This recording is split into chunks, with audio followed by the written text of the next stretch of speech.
Showing now. Okay. Thank you, Key. I appreciate it. I've pressed stream. I'm gonna like drop this link in places. Cool, I got you. There, I just gotta trim off the top of that. Cool. And I gotta get...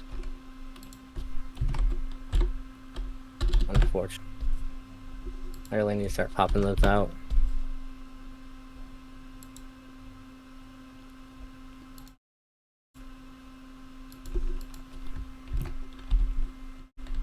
I'll pop this out. Do you want to talk about ADHD? I would love to talk about ADHD. I think you have it, right? Or is that what you said? Oh, I do. Me too. In fact, oh. Well, all the better then. I told my, psychiatrist, I said most people know that I have ADHD pretty quick after getting to, like, after meeting me. And he laughed. And I just sort of took that as like, see, you know. Yeah. I don't know, how exactly, like, the right way to say this, but I think, we both know what I mean when I say, like, is it really bad? Yours? Huh. Um. Kind of a loaded term, I know, but like, Yeah. I think that the consequences on my life are fairly bad in terms of like.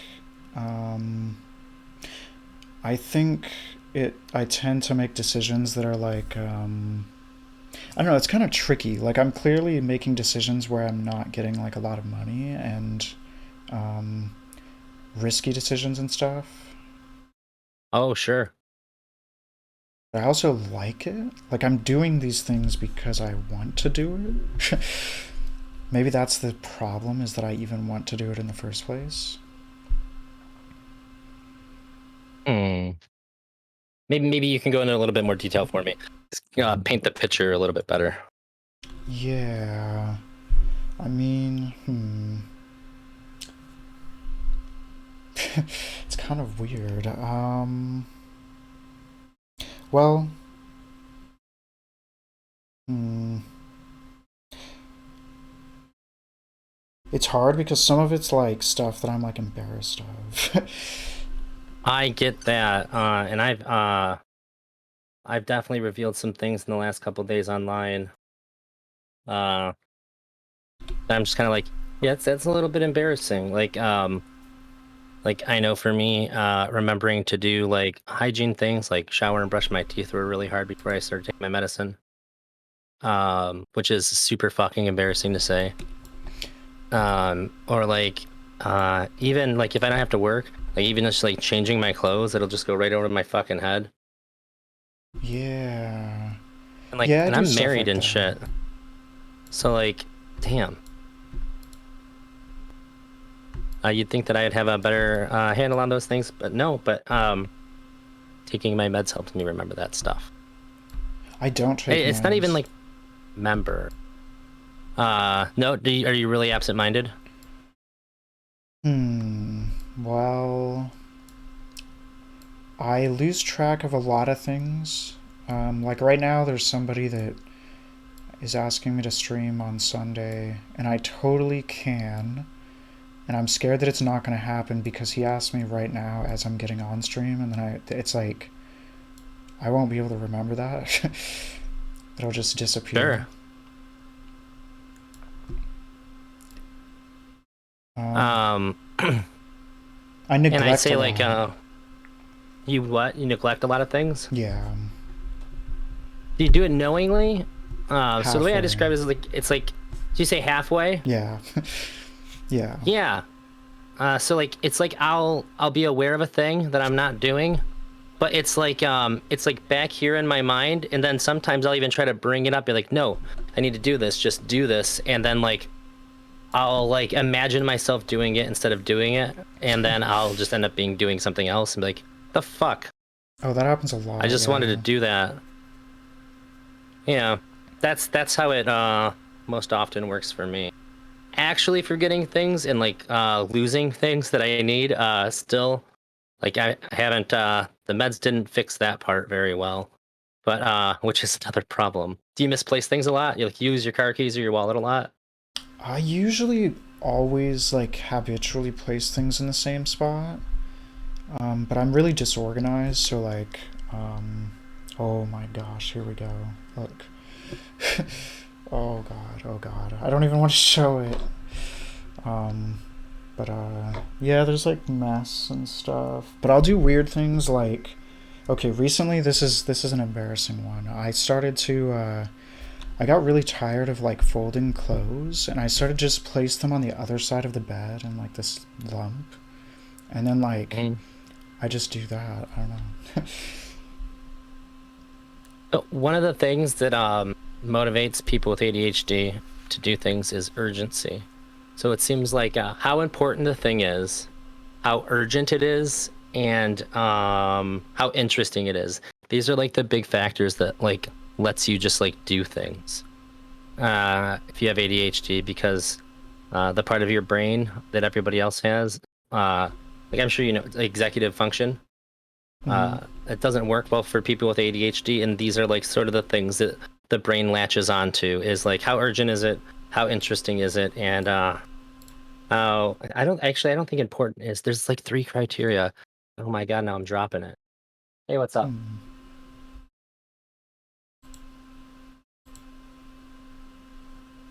Uh, I mean,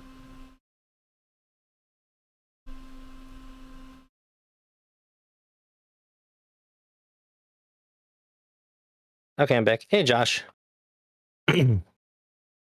Yo, Welcome. Hey, Quirky Science. Josh is a great guy. Nice to meet you. I wouldn't say great guy. I'm an all right guy. Some people think I'm a backstabbing piece of shit. Um, Jesus Christ, I wasn't ready.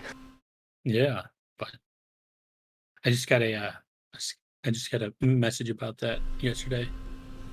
Oh, really? So yeah, Damn. Shit, I'm sorry, buddy. it's like I'm like, dude, that was in February. Can we stop?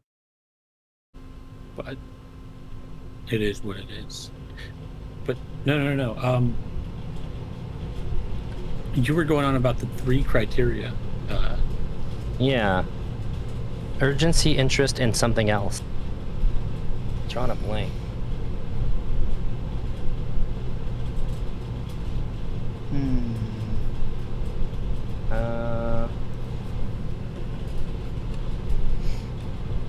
Okay.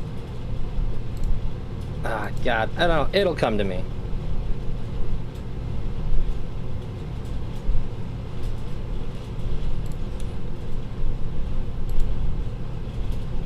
Interest, novelty, challenge, urgency, Oh. and passion. Those are the five, sorry.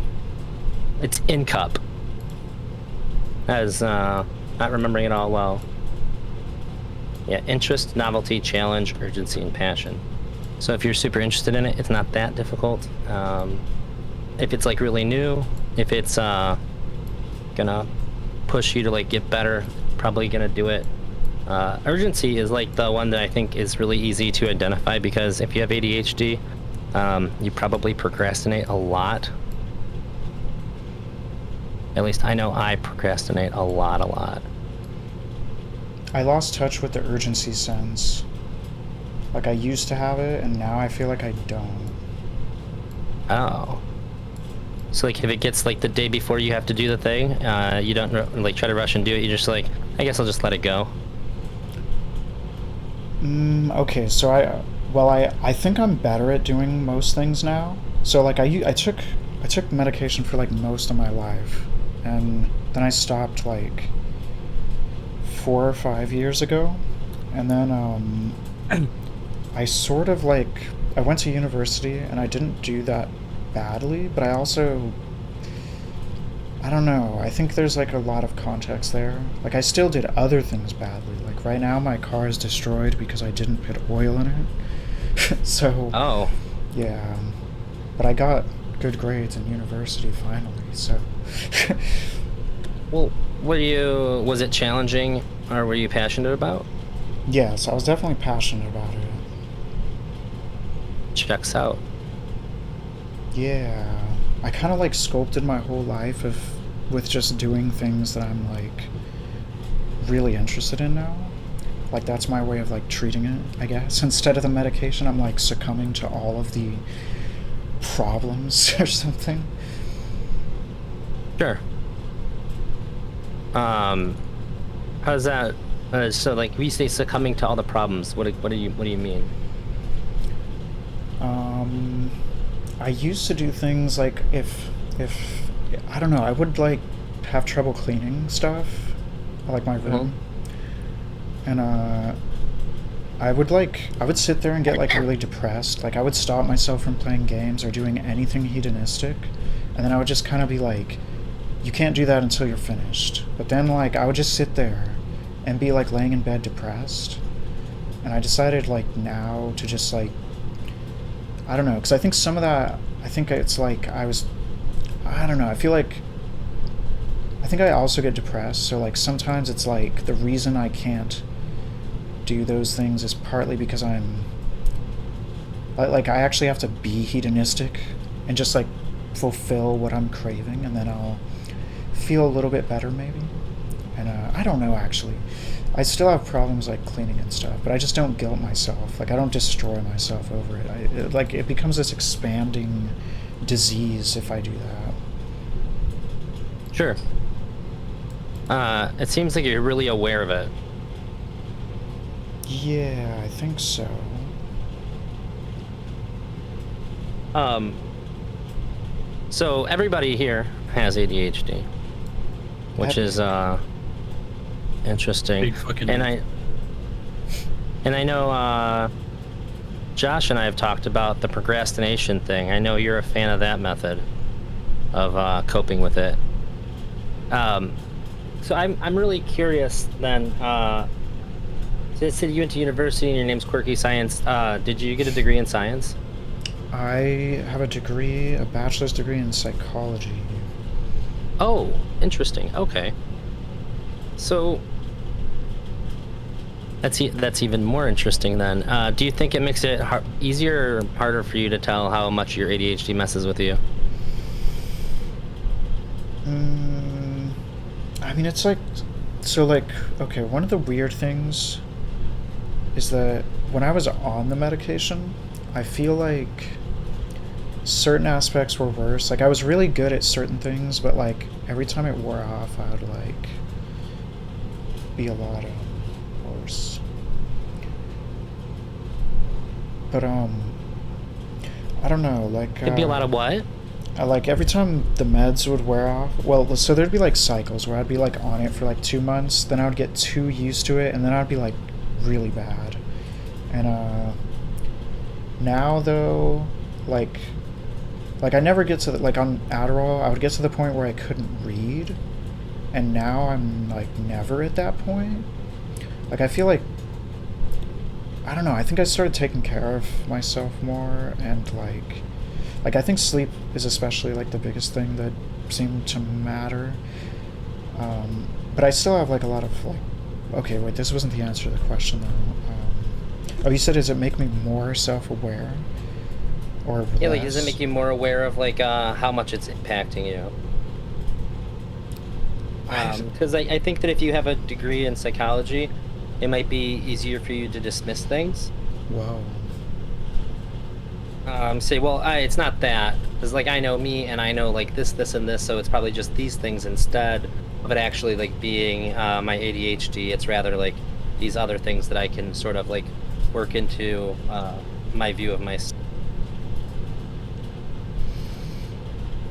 I think that, I don't know if this is related to what you're saying, but I do think that like, well, I think there's some amount of things like, do you mean like enabling myself to be bad because I'm like, I think some people like empathize with their diagnosis and they actually like enable themselves to do worse things because they're like, well, you know, I have ADHD, it's fine. Like this is just, like I can't hate myself for this. And then they just kind of like you remove the element of guilt that actually is suppressing some amount of the behaviors, and just free yourself to be like more ADHD with no restraint or something. Not exactly what I meant, but that's still an interesting point to bring up. Do you do that? Probably somewhat. I do feel like, I don't know about with ADHD, but I think I generally am like, I don't know. I think or at least I don't know actually. I think I used to usually rationalize a lot about like ways to not hate myself, but Sure. I think I fluctuate actually. I think like sometimes I blame myself for like everything. Sure. Yeah, I get that too. It's it's kind of a weird situation because sometimes it's like deep down you should cut yourself some slack because you can't entirely control how your brain works, but then there's another part of you that's like, yeah, but it's still fucking me, so like I still have to be like responsible for myself, and like I can't just make excuses because like I know like that's not going to do me any good, and it's just sort of like trying to balance these two ideas out. uh but what I was saying is like, do you think it's easy for you to find ways to attribute what is very likely to be like behavior caused by ADHD that you experience, and because of your understanding of psychology, just like be able to attribute it to something else that may also explain, even though like for a fact that you have ADHD and that is a symptom of it. So sort of to be like kind of dismissive of your own experiences and be like, well, that could be ADHD, but it's probably just like this other thing. Do you mean like how I mentioned the sleep thing a minute ago? Sure, yeah, because that's definitely a big thing for people with ADHD is that there's like the meds can make it hard to sleep, but ADHD can also make it hard to sleep. So I think it's really easy to go like, well, I'm not sleeping really great, but it's probably just the fact that I like the high stress for the last few days, and like you can kind of run down like different explanations for things, even though like knowing that you have ADHD, it's probably pretty likely that that's a cause of your lack of sleep. Yeah. Hmm. Should we get into like, so the debate was going to be like, kind of like, it seemed like it was going to be like, does ADHD, I don't know if it was going to be if ADHD exists, but um, what were y'all's plans to go into the debate with, or the panel, I guess? I- Go ahead, Josh. Yeah. So, I mean, for the most part, I think that medication's overhyped. Um, you know, particularly stimulants, you know, and we can probably do better with things like CBT, right? Hmm. Maybe.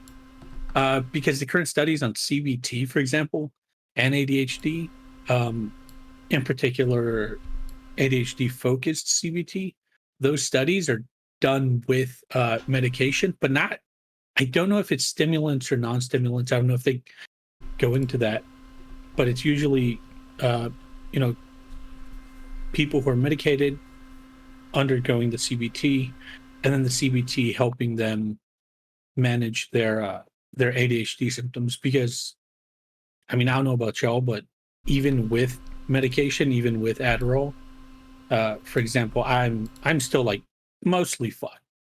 Um, it gives me, because my habits are so shit most of the time, that the medication gives me that, that little extra step that I'm missing for the most part, that regulator that says, yo dog, you should probably be working right now. um and I just like don't listen to it. Like the Adderall gives it to me, but because of my habits I just don't listen. And I think that, is it possible, and I think it is, because I finished my I finished most of my undergrad degree without medication. Is it possible, like, get better person without medication before going straight to that? Yeah. So then, I think that don't you think that it's you'd be better? Most people would be better off, assuming their doctor recommended medication for them, being able to build new and better habits with being medicated, should their doctor suggest it, than without. Because I think that for me, a lot of my old habits are still there, but I'm able to kind of get a clearer focus on how I get a better ability to focus on building better habits myself. And I just assume, since it is my experience, that this would be the case for other people as well. So what do you think about that? Wait, can you repeat the question? So I agree that we need to build better habits, like you're saying, because we have, especially if you grew up with ADHD, you probably have a lot of bad habits that hold you back. And it's not just like you can take this pill and all of a sudden you're just going to be better. But I think that I'm a lot more capable of forming better habits when I have my medication than when I don't. I think it's really, really easy for me to fall into bad habits being unmedicated, and the medication isn't going to pull me out. So basically that, yeah. I think that it's a combination of both is what I think. I might have ran that around too many times though. Yeah. No, I mean, go ahead. I mean, sure, like, usually the best treatment for just about any one of these, mental health issues, whatever it may be, is some form of like medication plus therapy. Usually just the medication doesn't do a good enough job. Just the therapy doesn't do a good enough job. Medication plus therapy does the best job. And I'm saying not a good enough job because I'm only comparing it to medication plus therapy. Sure. But my contention is, can we like just try for a moment to recommend therapy first? Because when I went and got my ADHD, fucking diagnosis, the first thing they did was, hey, yo, you need some Adderall, and here you go. This will help you figure your shit out. And there was like nothing else. And it was just pretty much a check-in with my doctor every month. It's like 15 minutes. How's everything going? Oh, fuck. You're still fucked. Okay, here, 10 milligrams or 20 milligrams. 20 milligrams didn't help. Fuck it, 30. I'm up to 40 and like my tongue's feeling all kind of weird. And I let him know, and he's like, well, we could switch over to like fucking other medication and we do that shit. That shit doesn't work either. Ultimately, we went back to Adderall. Adderall does work. And, eventually it's funny because I go to a college counselor and I'm letting them know what's going on. And, she's a licensed therapist and all that, and she's practicing therapy on me. I don't realize it. It's a little unethical, isn't it? But, she's over here practicing her therapy on me, helping me, build these better habits and stuff. And that's when it started clicking. And eventually, when I got off the medication, those habits stuck and were more helpful than the medication alone, right? And so my question is, well, why aren't we like beginning with that? Why aren't we beginning with something like therapy as opposed to just putting kids on medication? I mean, I started with therapy. Give them new I went to parents. therapy and said I want help with my ADHD, and it was like a month and a half, and she's like, I can't help with your ADHD, but I can help you with everything else. And I think that the everything else included the problems that ADHD caused. I have a weird idea about ADHD. Actually, I wrote a list of weird ideas that I was going to bring up in the panel that would have probably been like irrelevant a little bit for the panel after I realized what the topic was. But kind of related to this question, because I think that the therapy would be fulfilling kind of what I'm about to say. So I think that, okay, so I think like there's this, I guess, hypothesis I have that what if people with ADHD, what if children are generally typically kind of like ADHD, except society, like people's parents and school, trains you to stop being like that, and for most children they actually do stop being like that, or maybe even really quickly. But then the people with ADHD, what if they have like some insensitivity to that training of how to conform to normal like thinking or behavior or whatever, and then like it could either be that the parents didn't actually try to make them conform in the right ways, or they failed doing it, or they have some genetic predisposition to not have a sensitivity to that kind of conditioning. And I don't know, if that's the case, then therapy, it would be weird, because it's like, what if therapy is actually replacing what the parents didn't do? Like it's like giving them what they didn't have, but I don't know if that's the case. I mean, I think that's what a lot of therapy is Yeah. giving you what you're replacing the things that your parents fucked up on, right? You're buying parents. You're buying Friends. the software that's gonna patch the bad parent files. Mhm. Yeah, I mean, there's some truth to what you're saying, quirky science. Because have you been around a bunch of little kids who Oh, haven't yeah. gotten they're like little fucking monsters, and they're insane, and they've got a million thoughts going on at once, and you can't follow a goddamn story that they're telling because they sound like a bunch of little ADHD children, right? These little ADHD monsters. And you're right, we socialize them, we kind of, Punish almost them. beat submission. Yeah. Yeah. And They're not allowed to be ADHD. yeah, and it works for most kids, right? And then sometimes you get little shits like me who are running around in class, finish their work a little too fast for everyone else, and want to go hang out and have a conversation with someone, and you're not allowed to do that. You can't just stop everyone else from learning because you happen to want to walk around and do your thing, even if it's just walking around, right? I remember getting those notes all the time. Does not sit still. Okay. Yeah. And, yeah. Right. But Yeah. and this is getting to something that fucking ElderDrazi here hates, which is, well, we got to stop talking so much about school, man. What about me? What about the adult? Right? Mm. And I'll go back to something that I told him earlier. It's like, well, I mean, yeah, but we gotta worry about the children, man. We gotta worry about those little guys so that they don't become dysfunctional adults like the rest of us. I'm relatively functional.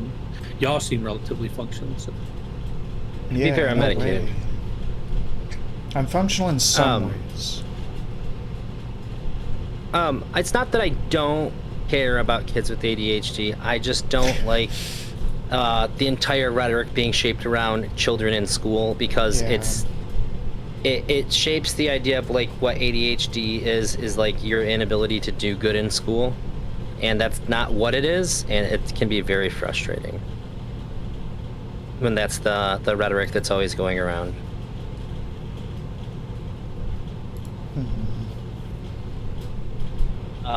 But I don't know which one of you guys said it. You said something about I think Quirky Science said that could it just be that this is how kids are a lot, and then we're just sort of like training them to not be that way? I don't think so, because not all kids are diagnosed with ADHD. I'm thinking I definitely noticed that there was a difference between my behavior and other kids. Yeah. I think So the thing I'm sort of thinking with this is like, what if there's like some sort of unresponsiveness to either punishment or like reward? And but the thing is, when I look this up, um, it seems way more complicated. Like like it's probably more like something with dopamine, which actually isn't so much reward and punishment, but it's kind of like connected to reinforcing things. But and I don't know what to call it, but I think it would be like if you were less sensitive to like, because I think I was less sensitive to a lot of things. Like I've resisted authority for like a lot of my life, and not like in some malicious way though. Like I wasn't like really rebellious so much, but it's also complicated because my mom was like really kind of fucked up, but like but she tried her best. But anyways, like so I don't know, but I noticed I was like weird about teachers. I was weird about like anybody that would start like telling me what to do. I would kind of become like internally enraged by this. And also, I don't know, like there's just like this constant pattern of not conforming. Um, I actually want to know. Okay, I wrote down three different. I don't know if they're really three, but I think they're really three different takes that are like possibly absurd, and maybe we can make this like spicy and weird. Okay, Sure. the one take is the idea of an ADHD to psychopath pipeline. The next take is ADHD existing as a function for cultural evolution. And then the last take is about. It's like. Okay, so I think like motivated action involves some amount of faith, and I think that so like there's like this thing where like stimulants, they can make you become delusional or grandiose. I think that the delusional effects and the motivating effects are kind of like connected. And I also think that like the medication might increase certain biases, like confirmation biases. And maybe there's like benefits to ADHD when they're not medicated, but also maybe we need those biases to actually like be a normal person. To actually become motivated in reasonable ways that fit within culture. I guess on the last one, if that was the case, wouldn't we see people who are medicated do worse in society rather than better?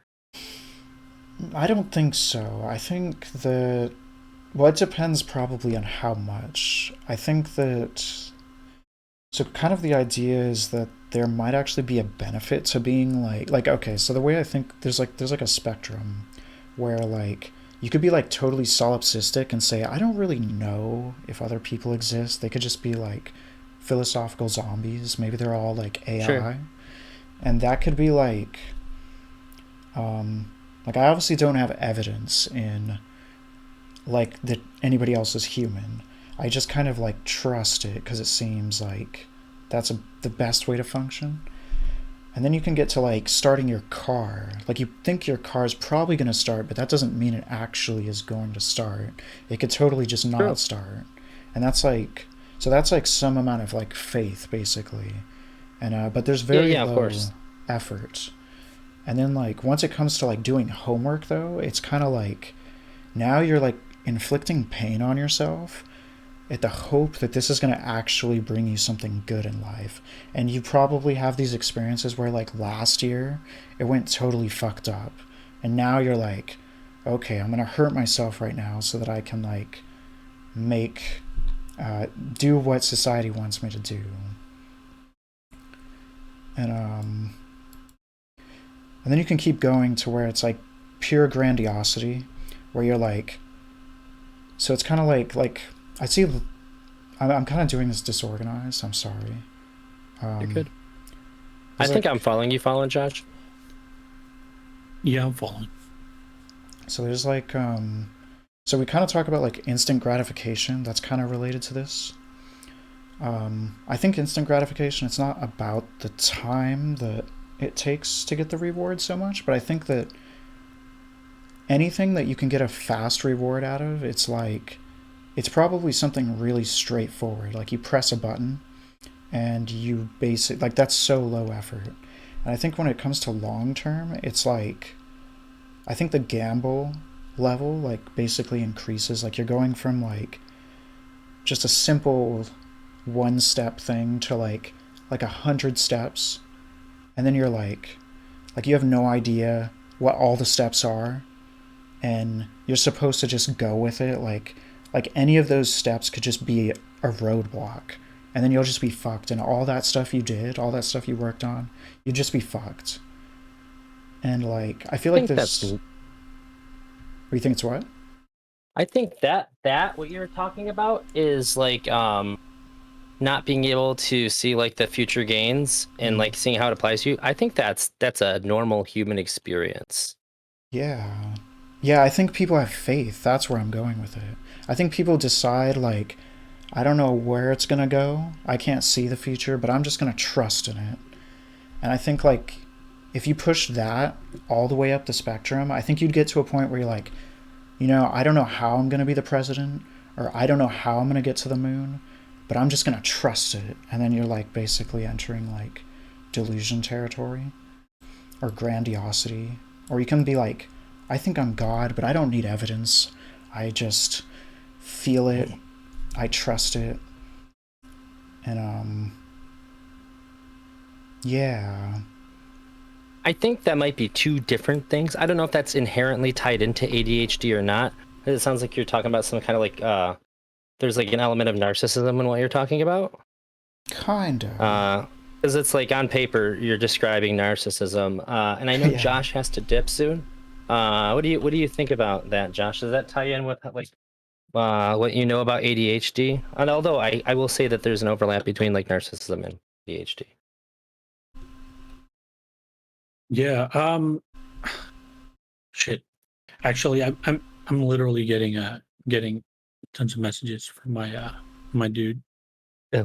But I will say that by my manager dude, I will say that I'd never thought about it in those terms. And I'll shut up there before I start talking about all kinds of crazy stuff that doesn't make any sense to anyone here, because I don't actually have any thoughts on that just yet. It's interesting, and I'll have to think about that some more. But pleasure meeting you, QWERTY.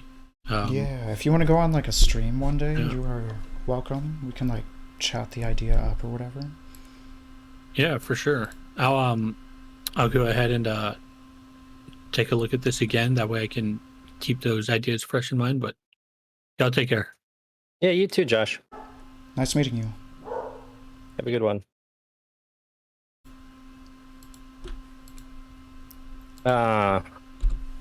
Do you know who we were just talking to? No. He seems Are cool. you he's the coolest. I fucking love Josh. Very good. Are you watch or are a fan or like a hate watcher of Mr. Girl at all? I like Mr. Girl. Okay, that's the guy who talked to him about Dr. K. Oh, like originally. That's that Or, Josh. Huh. That's why it was funny when he said the person was giving him therapy and they didn't Oh really know. yeah. I was thinking about that too a little bit.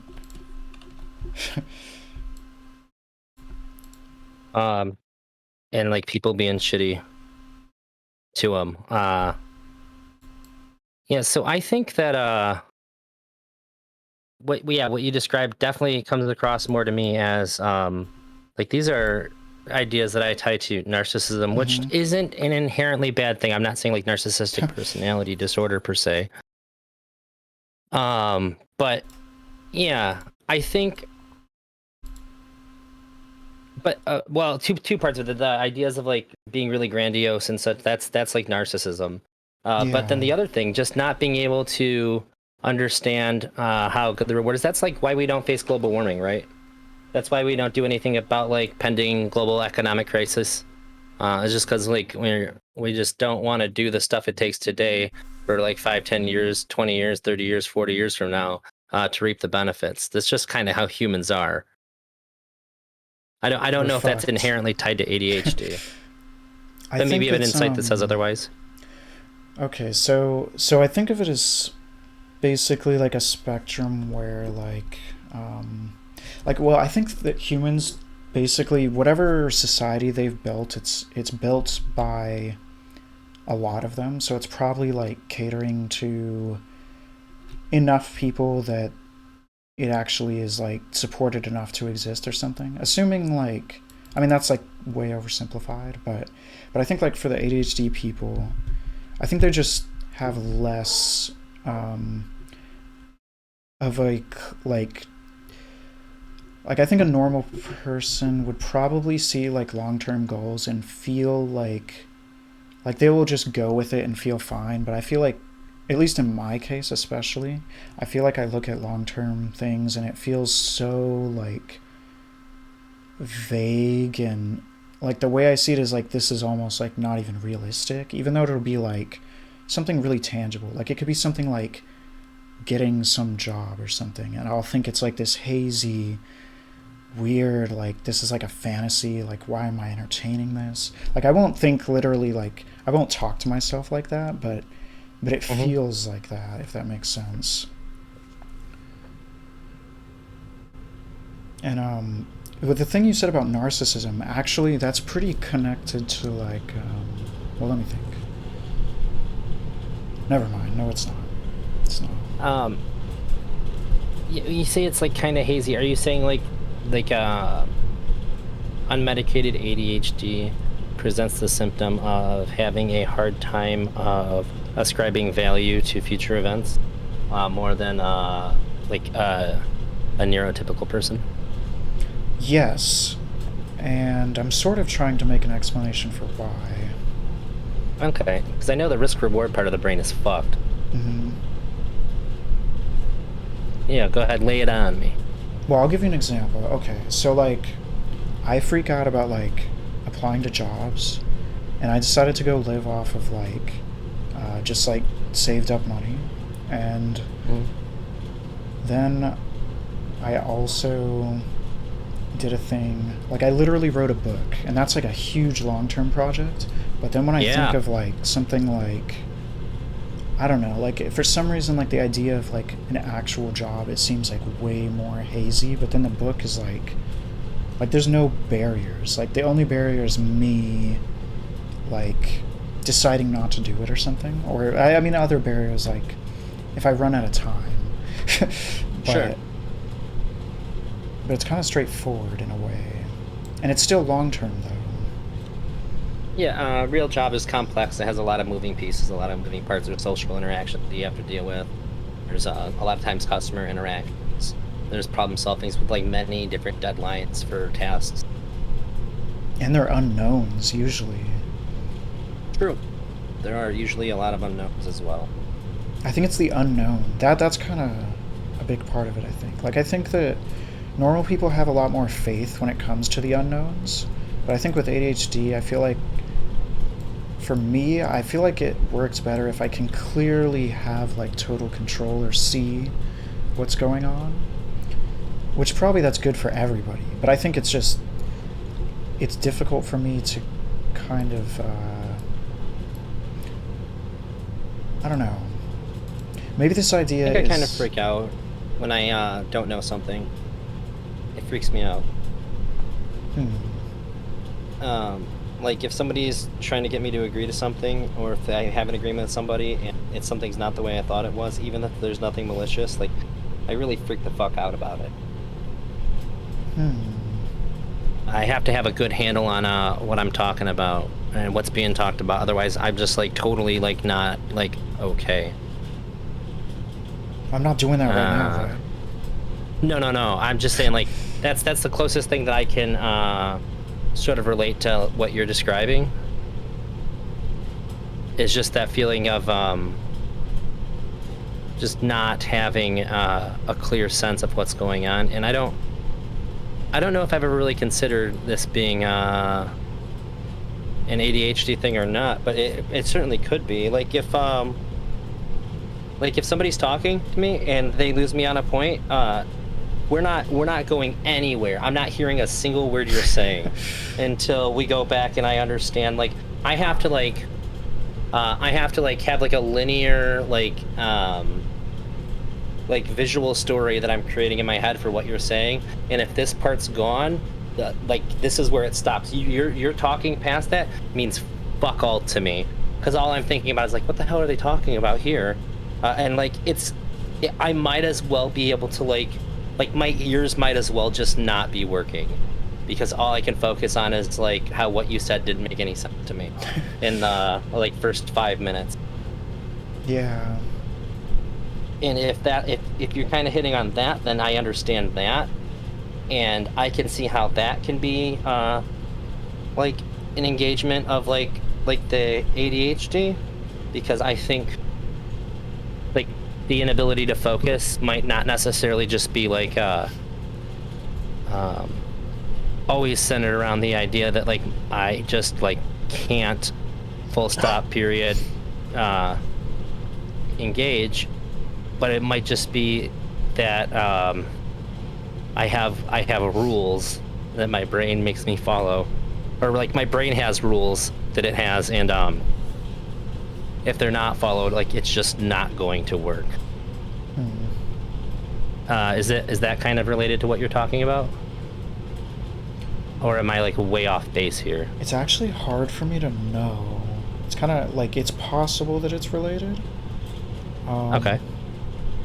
Like some of this is sort of like abstract and weird. Like so the way I came to this idea was like there's some research about like people taking like dopamine drugs and they'll start like gambling more, and they also can become delusional. And I was thinking of like what if like beliefs are gambles? Like what if like I don't know, because it's like you could have like a really high threshold for evidence of something, and I feel like I'm almost like thinking of it like, what if I need a high threshold of evidence that I'm actually gonna get what I want by engaging with like school or like a job or something? Like if I don't get it, I'll just get like really upset, and then it's like it's almost like worse that I've tried to get it in a sense, because it's like I wasted the time, I did all this stuff that pisses me off, and then it wasn't good enough. It just fucked me up.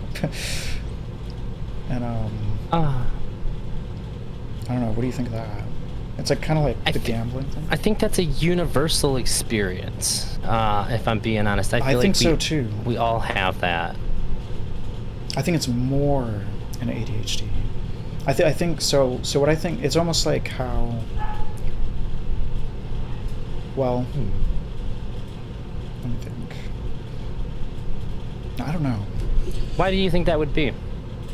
I think that the dopamine drugs, part of what they're doing is, well, I think, like, I guess the way that we feel about, like, motivation, I think a lot of it's based on, is this worth doing? And I think that the drugs, the way they work is by enhancing how worth things seem doing. And I think for people that are, like, gambling, once you're, like, at a high enough dose, I think you start, like, taking like these, making more like crazy choices where it seems like bad. And I think it's happening on like the level of like beliefs as well, where it's like I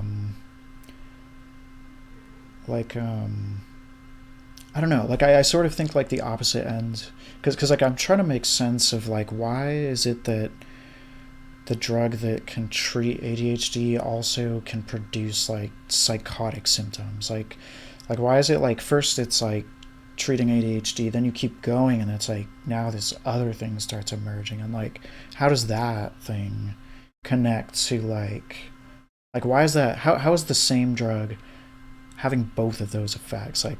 Like something seems, it seems like whatever systems are making, whatever's the problem in ADHD and whatever the drug is fixing, you can like fix it too far, and then that's when you get like diluted and Yeah, I think you get over medicated. But it's also, do you think that I guess let me clearly think about this here before I say it. So like drugs that treat depression can often make people suicidal, and suicide is probably the biggest concerning symptom of depression. Like, we don't want you to be sad, we don't want you to be unproductive, but we really, really don't want you to kill yourself. That's like our primary, like, number one concern when somebody has depression. Like, are you suicidal? That's like one of the first questions that gets asked when somebody reports feeling depressed, because that is the urgent thing. They like, we care about you and your well-being and all that, but like, we gotta know, because it is an extremely common symptom of depression. Mm-hmm. So we give you this drug that might end up making you more suicidal, even suicidal if you weren't. It doesn't mean that this drug is bad or that it's not effective at what it does. It's just that some drugs aren't going to work for everybody. I would say if you're getting these emergent bad qualities revealed, I mean, it could either be that you already had these qualities, but your brain was so bogged down with what I would call like the background noise of having ADHD. It could either be that, so now like you're just able to access that part of your brain that was always like that. Interesting. Or it could be the case that you're so overproducing dopamine in response to this drug that now everything seems like a good idea. You feel good, the medicine makes you feel good, so everything that you're engaging with just like, oh yeah, that seems good. And if you do something that would normally produce a lot of dopamine for a regular person, like say gambling, you're just going to feel it that much stronger. Yeah. Yeah, I think like the ideas are kind of like that too, where it's like so I would take it and I would get like epiphanies. I'd be like, oh my gosh, all these ideas, and then I would just like, I don't know, I used to write like that a little bit. Well, actually not as much. That was like kind of before I was writing a lot, but I would kind of collect ideas in notebooks at least, and I don't know, I think I entertained more ideas. Like, I think there's a benefit to that too, because it's like, it's kind of like trial and error. Like, so it wasn't like it was so bad. It's not like I became fixated and inflexible about weird ideas or something. But I notice like the way it feels like when I'm not medicated, it almost feels like I'm not getting enough epiphanies, and then I'm like laying there and I feel like this sucks. And I feel like I'm waiting for like inspiration somehow. But I also feel like once it happens, I feel like the quality of it might be better. Like it might be like I don't know, like I have this idea that like well, like, okay, have you heard of like motivated reasoning? Yeah, of course. I think I'm in the Twitch poll space. That's that's Twitch Politics 101. Yeah. So I think like, what if, okay, there's actually evidence for this one. This one's weird. So there's evidence that stimulants can increase confirmation bias. And I think it's interesting because it's like this motivating drug, and then also maybe it's enhancing motivated reasoning. Like it's making people more committed to even their thoughts or beliefs, maybe. Sure. Well, if you're able to think them through more clearly without all that background noise, it might be the case that once you can think really well and clear, that the doubts just sort of leave your mind because you've never really had the ability to interact with them in like a clear and meaningful way, which is unfortunate. I could see how you could make that jump. Does that make sense? Like going from kind of like initial clarity, but then if you go like too much, then you're like locked into like confirmation bias type stuff.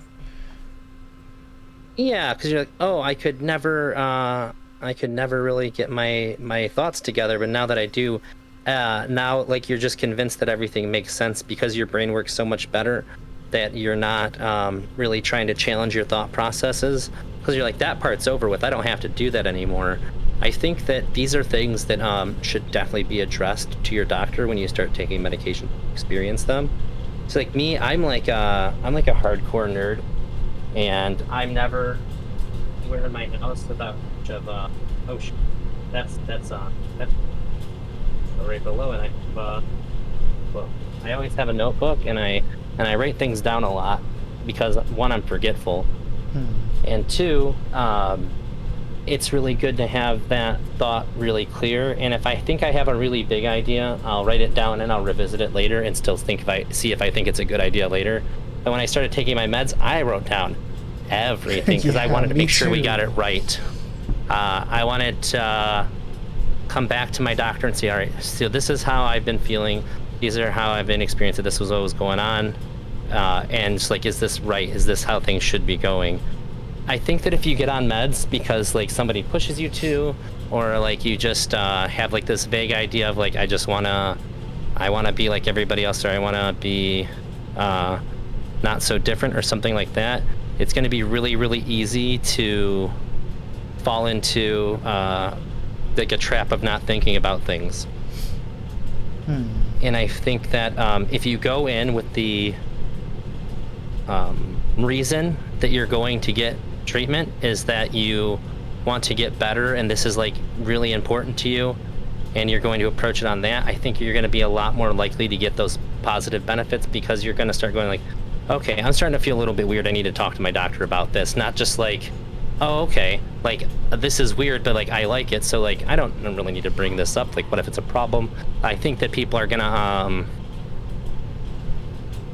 I think that there's a risk in viewing your treatment in a way that doesn't benefit you, so that you won't respond in the ways in which it's going to end result be the most beneficial for you. Does that make sense? Yeah.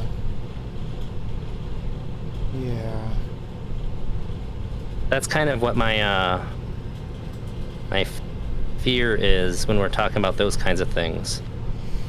Yeah, it's kind of weird.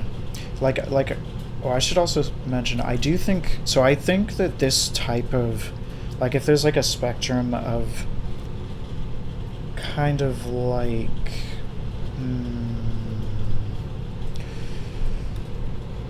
I want to say this, but it's like a little bit extreme. Delusionalness. I think that actually like the very low end of it, I think there's actually benefits when you start increasing it, because I think that like, so I have this whole thing where I think like a lot of society is basically like just this weird religious thing. Like well, first I want to ask, are you religious? No. Okay. Perfect. You're not gonna hurt my feelings, buddy. I mean, it gets weird though, because I don't think we can leave it. I think even if society is like this weird religious structure, I think that we're kind of like, I don't think there's another option yet, but I think that like, I don't know, like I think gender is kind of like astrology.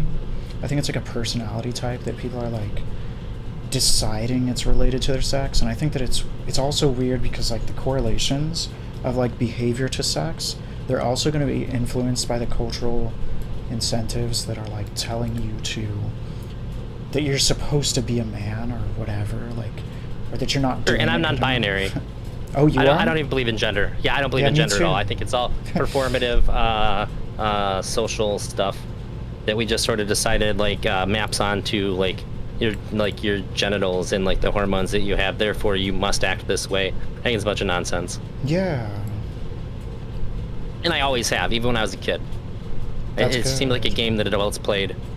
Yeah, I would like play with dolls and stuff, and I don't know, and then my mom, everyone would like kind of trip out. I wouldn't like consistently do it though. It was like, it wasn't even like a whole thing. It was like I saw a doll and then I like play with it and they're like, whoa. Like it's like some big situation or something. It's a big deal. What the fuck are you doing? Like, what have you done? You touched that thing over there. Yeah. It's really weird. I think a lot of society is like that. Really weird, or just like holds to these ideas that don't really bear out in any kind of reality. Yes, I think most of our entire lives, we are, except like science and all these things, which I think are actually barely a part of our lives. Like we talk about it like this is the universe. This is what I understand about the universe. But then we go to like work, and then we have like, I think, delusional assumptions about like all the people around us, how all of them work, how we work, like what we are. Like I feel like the majority of our lives is just like us going around being kind of like detached from reality, if that's even a thing. I mean, it's a thing, but like I think I know what you mean. an accessible thing, maybe. Sure. Yeah, that makes. Yeah, I think that I have an idea that people want to be a little bit. Everybody has a sense that like they're really special, and there's some Yeah. like underlying meaning to like the reason why they're alive and stuff, and so they try to make up weird, goofy reasons to justify that belief, like their motivated reasoning, and so they'll kind of do whatever it takes, like whatever mental gymnastics they have to like get that get that feeling of like, oh yeah, I am. There is something special going on here. I sometimes I refer to it as like just like the magic of life. Like they're always looking for that thing, and for some people it ends up being gender. For some people it ends up being even like a medical diagnosis that just nobody Yeah. can possibly understand but them. And it's weird. And so we end up with like a bunch of rules that don't really mean anything. They're just sort of there to satiate some people's weird ideas about themselves. And it makes me uncomfortable. I have a hypothesis that, so like all these hypotheses that I've been bringing up, they're kind of connected to this part.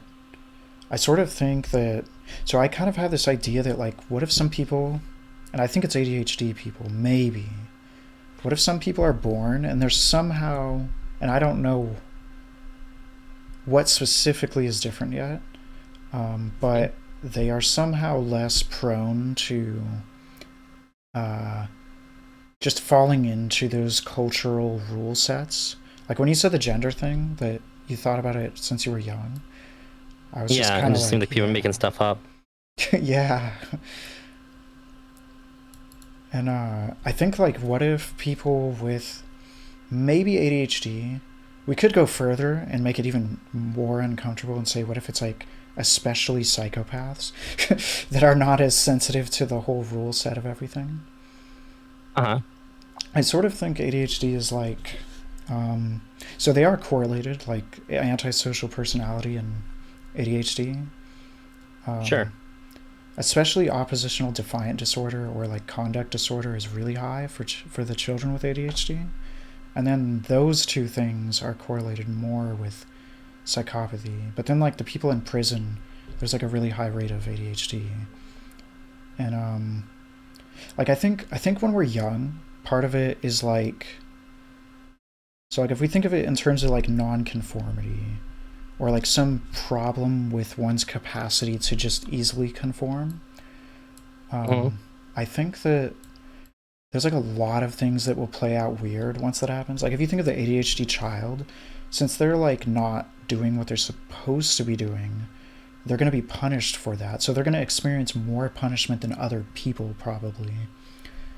And Yeah, that's how you get oh shit, what's it called? Rejection sensitive dysphoria. yeah, people talk about that too. Yeah. I never hear people talk about it. I'm in a So rational that's circle. interesting. The circle I'm in, it's like there's a lot of people who have like ADHD or autism, and they talk about um, rejection sensitive dysphoria. Um, but I think like so like the whole conformity thing. Like I think once you start not conforming, like say you don't conform to the gender stuff, it's like then Mhm. people. I think people freak out. Like once you're not following the rules of the culture or whatever, it's like you become, it's like being a heretic. And Yeah. I think that, like, the same way that, like, liberals and conservatives don't have that much empathy for each other, I think that the people who hate psychopaths and want to, like, put them in the death sentence, and then the actual psychopaths, I feel like they're polarized in a similar way, where they're kind of just like, fuck humanity.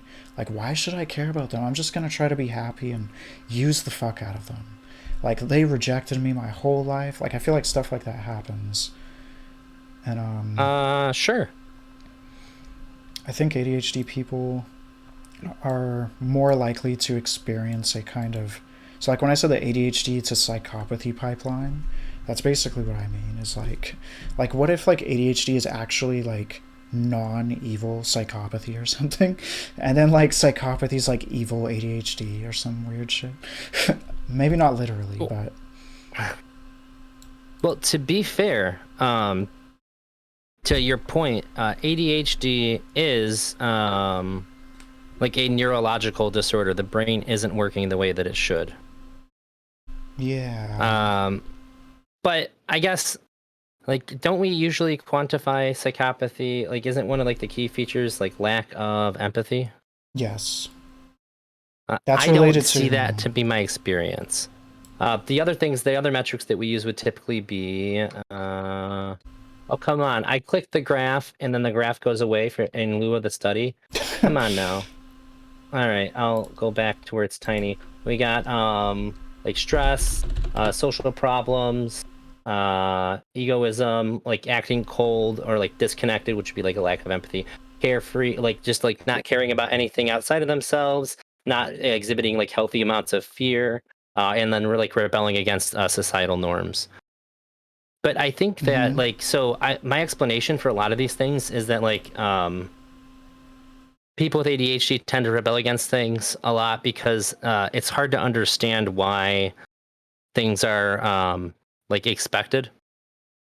Like I had a really hard time understanding a lot of things when people try to explain them to me when I was growing up. I think that I needed somebody to actually like give me a reason. I can't just like agree.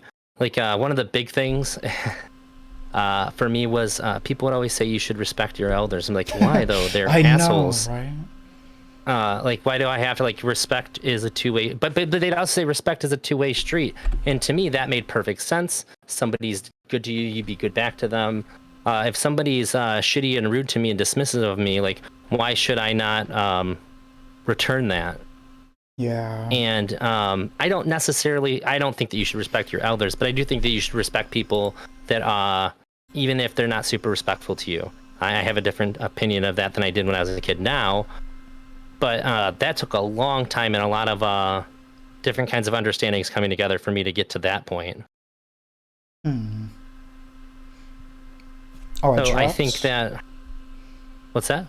In the general chat, I dropped links about reduced empathy in adults with ADHD. And the medication enhances it, it seems. Like, it has, like, a direct line of that, or it can produce that? Do you mean the medication? Yeah. I think it's tricky as well. If you're thinking of how people become assholes on stimulants, I know what you mean. I was like that, unfortunately, sometimes.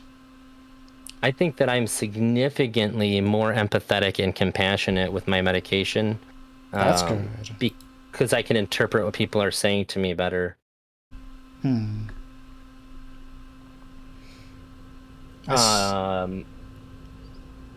know it's okay. In here, it's kind of talking about generally focuses on the childhood period.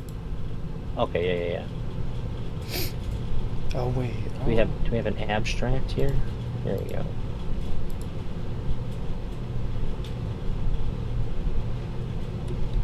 The quotient, positive emotion.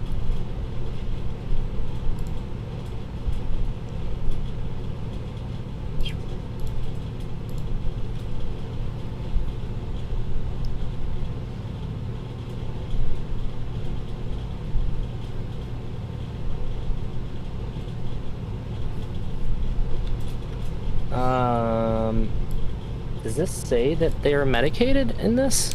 One of them mentions... there might even be a third one that I didn't link. I saved them all in like a archive. But one of them Gotcha. says medication board. Let me check. Med... Oh, wait. Contrary... Oh, so this one says... The second one says... contrary to previous results, unmedicated adults patients showed no theory of mind deficits. Oh, that's not what I was looking for.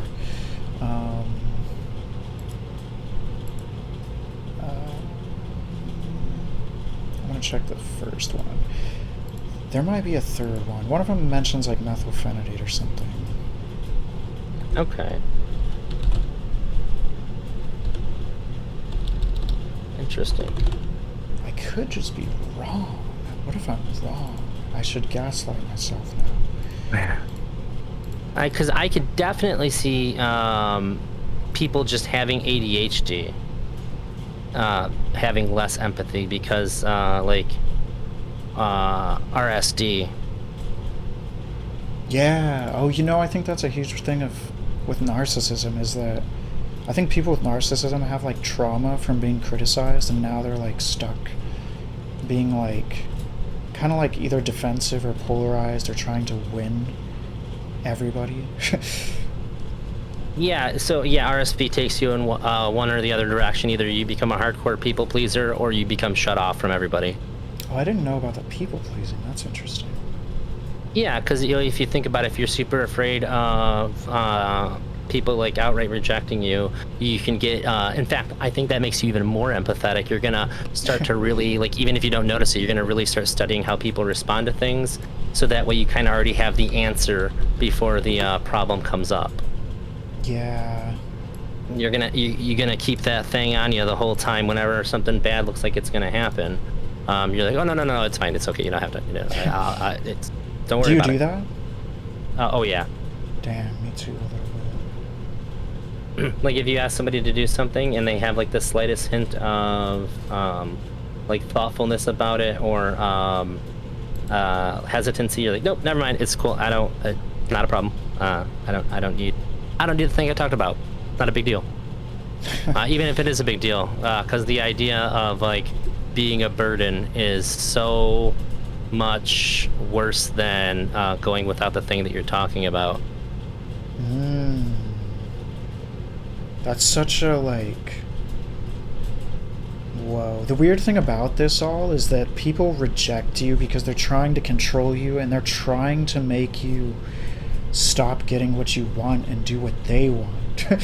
Like, so it's like, in a weird way, what you're saying is like that they've, on some level, caused you like this thing in your brain now where like, now it hurts. Like, I don't know, now they can be like, fuck you, give me what I want.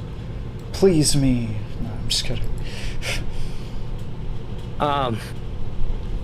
Wait, where is that? There we go. I didn't know how to spell this for you. Yeah, so that typically happens when you're a kid. When you're a kid with ADHD, you are unequivocally the most annoying little fuck that anybody will ever meet. It is inevitable. You never shut the fuck up. You're probably just difficult in general, and you suck to be around. I know, because I was. And we've all been at somebody's house who has a kid, and you're like, oh God, this kid absolutely has ADHD. Like if their parents don't think so, they're probably just bad parents. Cause like, oh my God, like, like, you know what I mean? You don't have to have it to know. Like it's just, and if it's not ADHD, then like there's an even bigger problem going on here. Cause like, holy shit, this kid is the worst. And like, I feel like it's almost like a universal experience that we all have had that happen.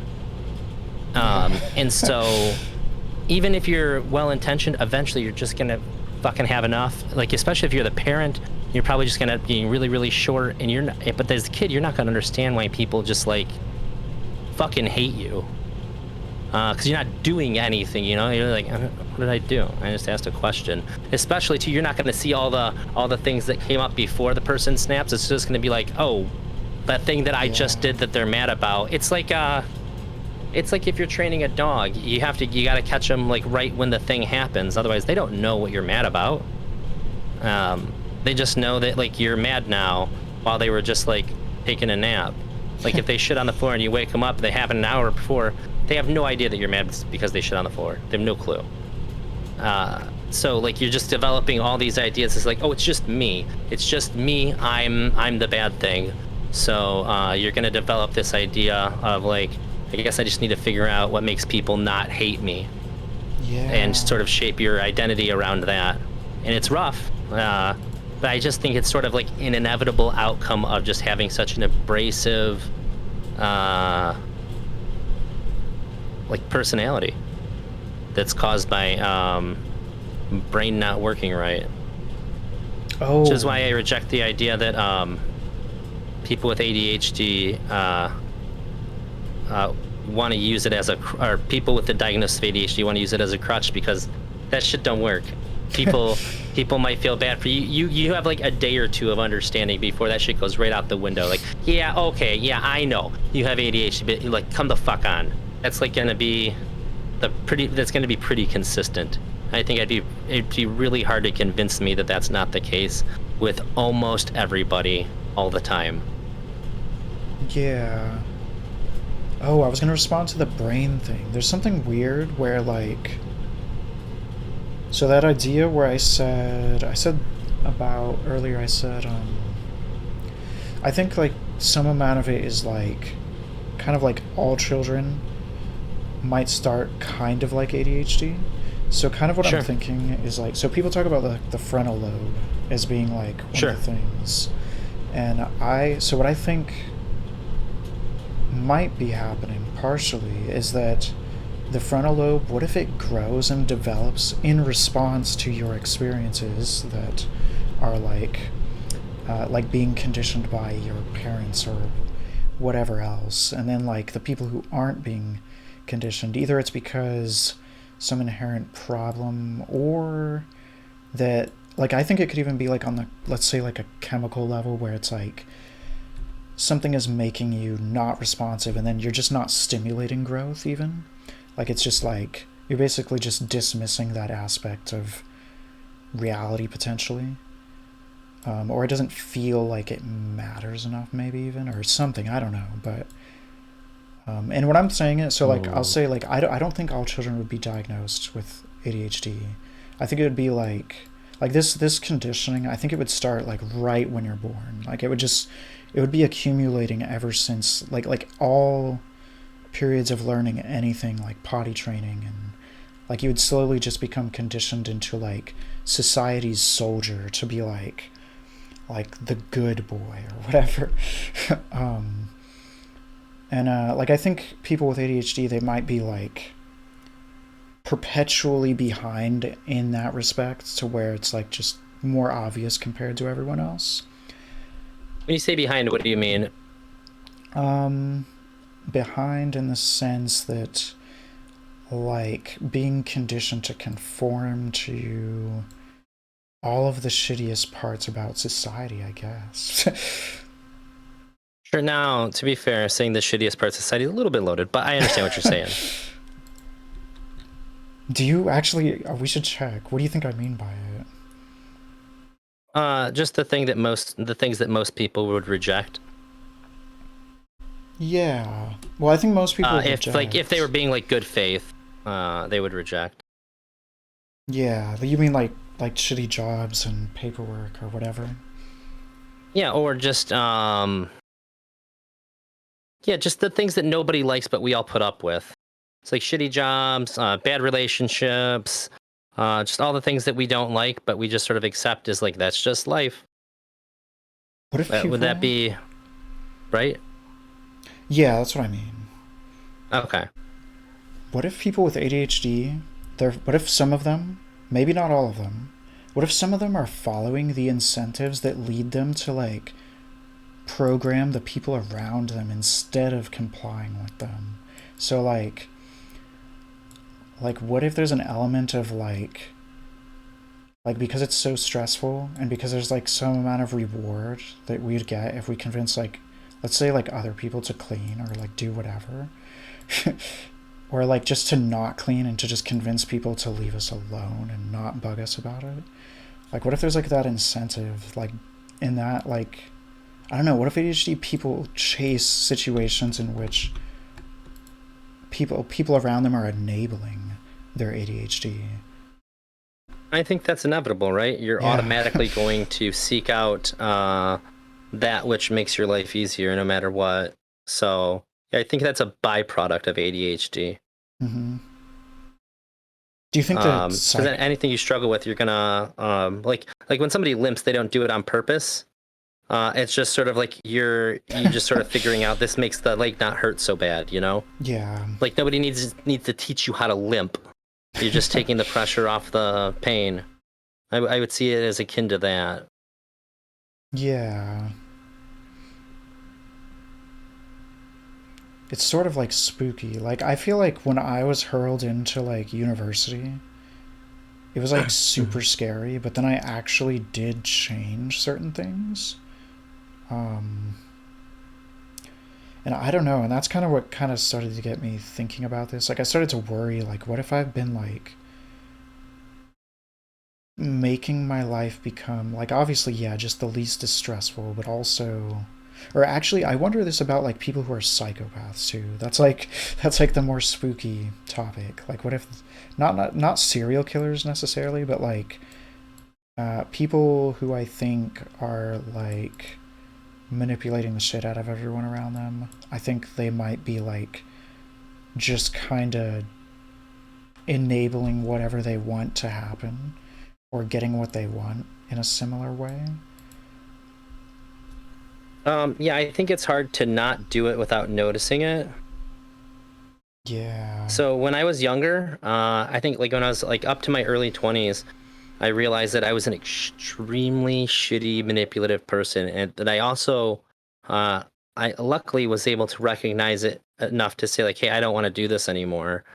Um, but I wasn't able to just stop doing it overnight either. But I became like hyper aware of like how it was happening, and uh, through like my own patience with myself, and like really being able to like focus on this thing that I really didn't like.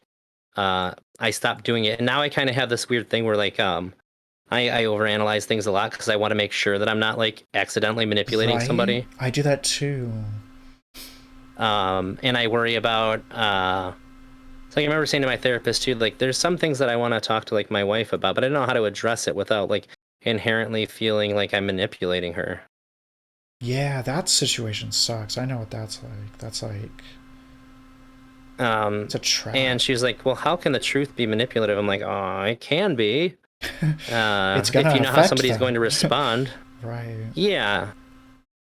So, and there's just like a lot of compounding, like shitty things that come up. It's just like a big bummer.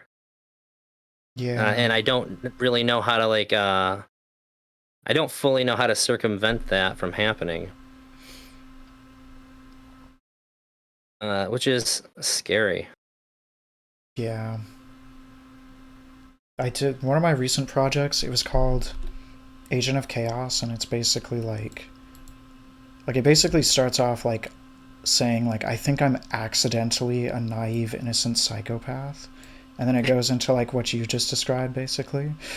Like I'm always like I feel like okay, this is sort of how I think it is. Like everybody's conforming, and this is what guides most people's like moral behavior, whether or not it's actually the best choice. I think people are just kind Sure. of conforming, and I don't do that as much. But I think this actually puts me in a weird space where it's like since I'm not following the rules, like if I just followed the rules, people can't call me out on anything.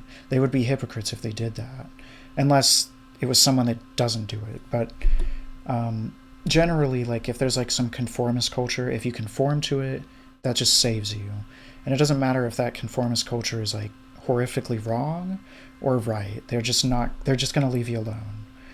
And but then if you go outside of conformity, it's like you're entering. It's like going from like the suburbs into the jungle, and then like I feel like for me this is what has happened is I feel like I've accumulated all these bizarre situations that don't fit into the cookie cutter reality, and there's like less and less people that can give me advice or any kind of like reassurance about whether something is good or bad. And then I'm also getting people where it's like people are literally divided and like saying shit where it's like there'll be like people saying like fuck this guy, and then other people are like this guy is good, and it's like what am I even supposed to do? Like it's really weird. And I think the more you stray away from like kind of normal stuff, the more that it's like, because I think a lot of people's morals, it's like the sense of it being right or wrong is really coming from other people, like kind of the reassurance of other people. So Sure. like all the gray areas, it's just because those situations aren't, it's not that they're necessarily like actually gray, it's more just unexplored jungle territory now. And it's almost like my whole life, because I've been not conforming too much, in a sense, I feel like now my whole life is like this weird fucking gray zone, and I'm like, what the fuck do I do now? Do you have like a well thought out, defined like moral system for you to operate on? Sort of.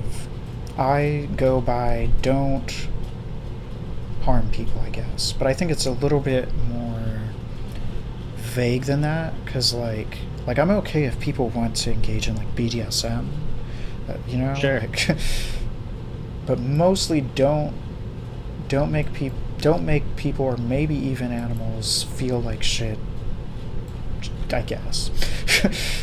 If they don't want to. Sure. I don't have any issues with what you just said.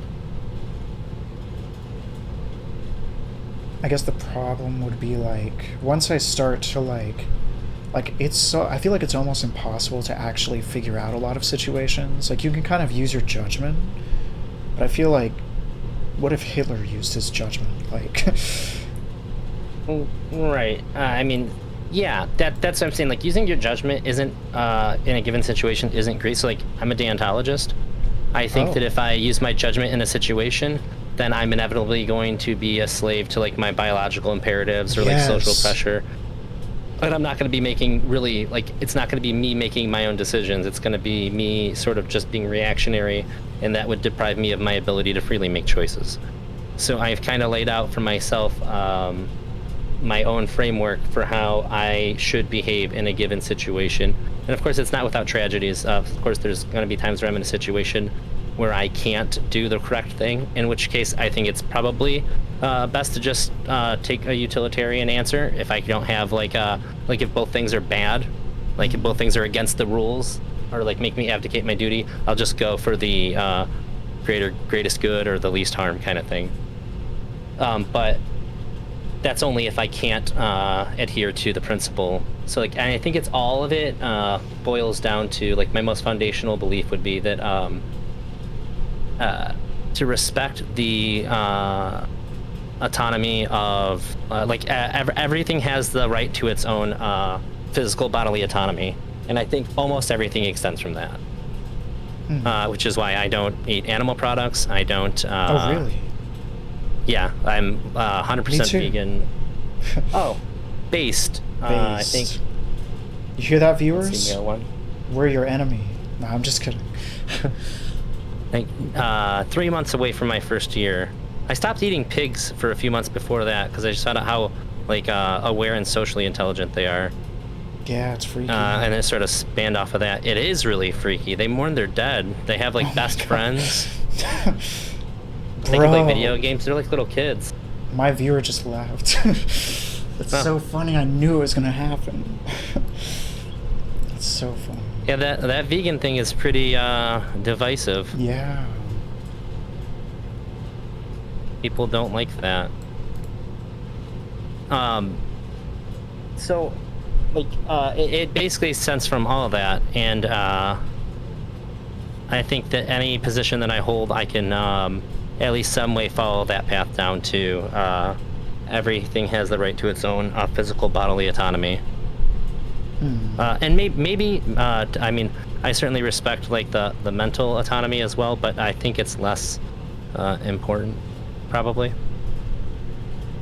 Yeah. Like I'd rather talk over somebody than physically restrain them.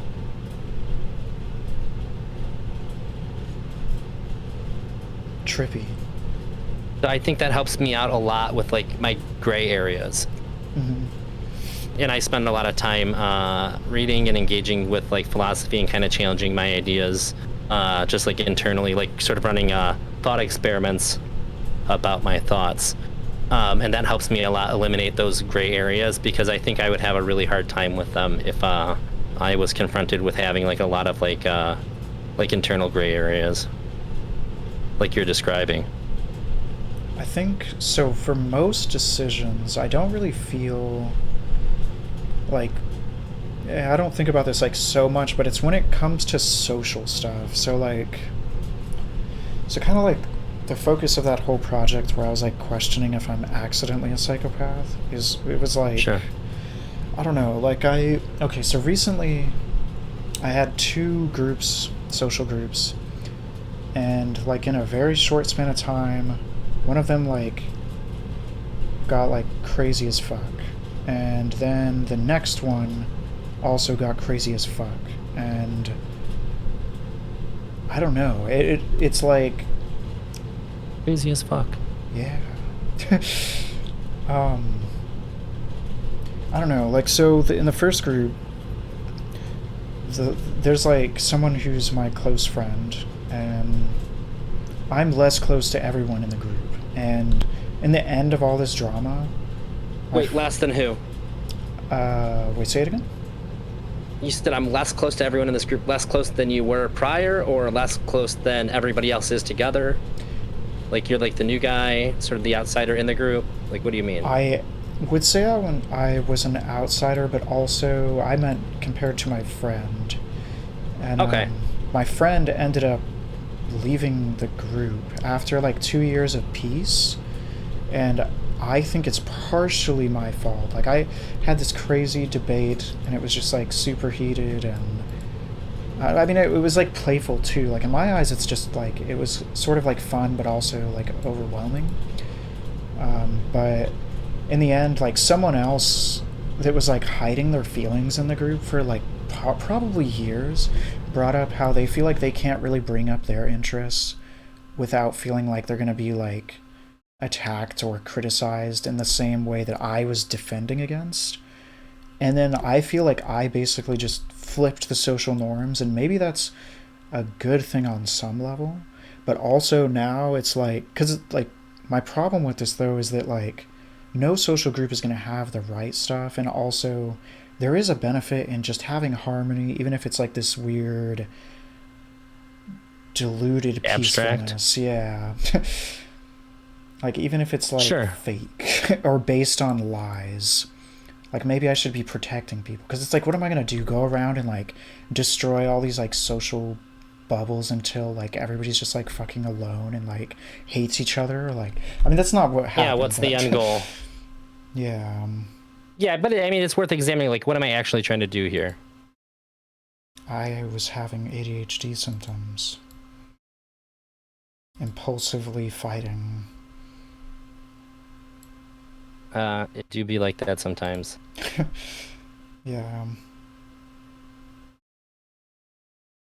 I think that's the one of the harder things to tell too, is like, am I being impulsive, or do I actually feel very strongly about this thing? Yeah. That can be kind of tough. I think I usually just believe in my feelings, not right now. But also that's causing issues too sometimes. Yeah. So, why don't you take medication? Have you talked to a doctor? Sounds like you told me that like you've talked to your doctor, and your doctor is like, yeah, it seems like you should be on medication. You're like, that's cool, but except no. Yeah, okay, so, well, this is kind of a weird story. It's gonna have really intense parts. Do you think there's anything?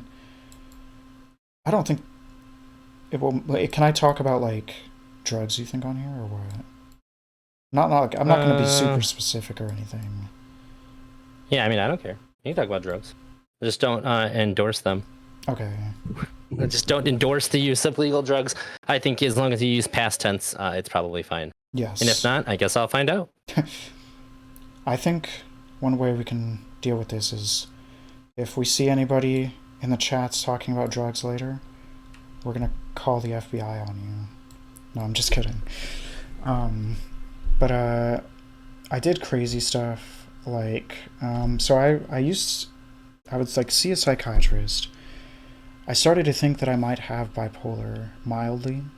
Because I would get kind of like manicky, but not like sometimes I would get delusional, but I was on the stimulants, so it's like kind of like it's tricky. Sure. And I was never super crazy. Like I always knew, like I knew I was being delusional. It was never like I was like, wow, these are pretty crazy thoughts. Like I'm tripping or something. Or I'd be paranoid or whatever. So then, but there was more clear things. I'm not going to get into all that story, but so I started to try like all these different medications. I tried like antipsychotics and stuff, but like at one point I tried like hallucinogenic stuff. Aced Cough syrup. I've done a lot. Oh really? Oh dude, that's the it's the craziest, that's the strongest drug on the planet. DXM. It's the craziest possible thing. Yeah, it really is. And to like you have like there's like two phases of it. The one is like super overwhelming, like my body's racked and I can barely move, and you can't really make much sense of anything. And then there's the other side. After that wears off. The thing that I got really attached to with it was I called it like the thinker mode, where like you just sort of had like really good clear thoughts afterwards that you could still hold on to after the fact. Whereas like if you smoked like a joint, you're like, oh, I just had the best idea, and then you revisit it later, you're like, oh, it's fucking stupid. Like afterwards, I'd be like, no, that was a good idea. Holy shit. Yeah. I've had I got really life. Like, yeah, oh yeah. I had that a lot. I did that a lot with my ex-wife. Because in my mind, it was better than her drinking, because she was a terrible alcoholic. And so we did that a lot.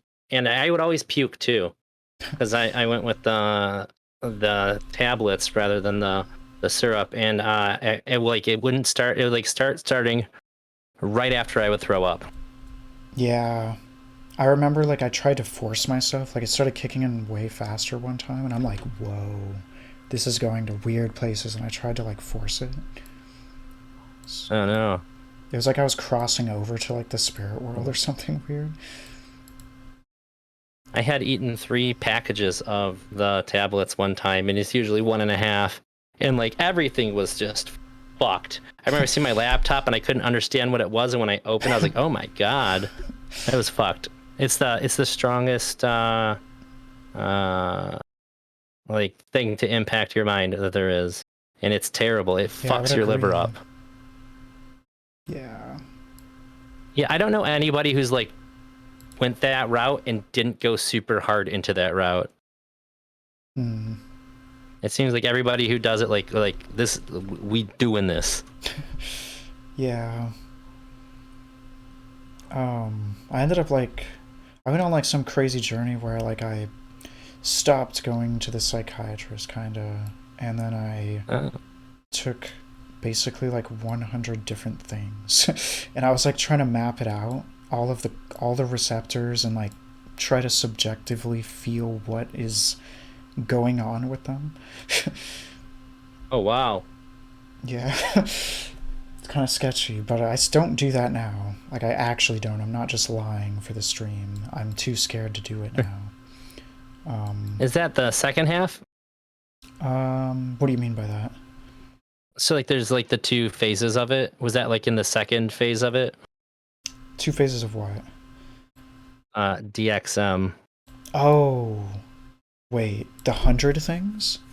No, this was like when you were doing that. That was over the span of years, actually.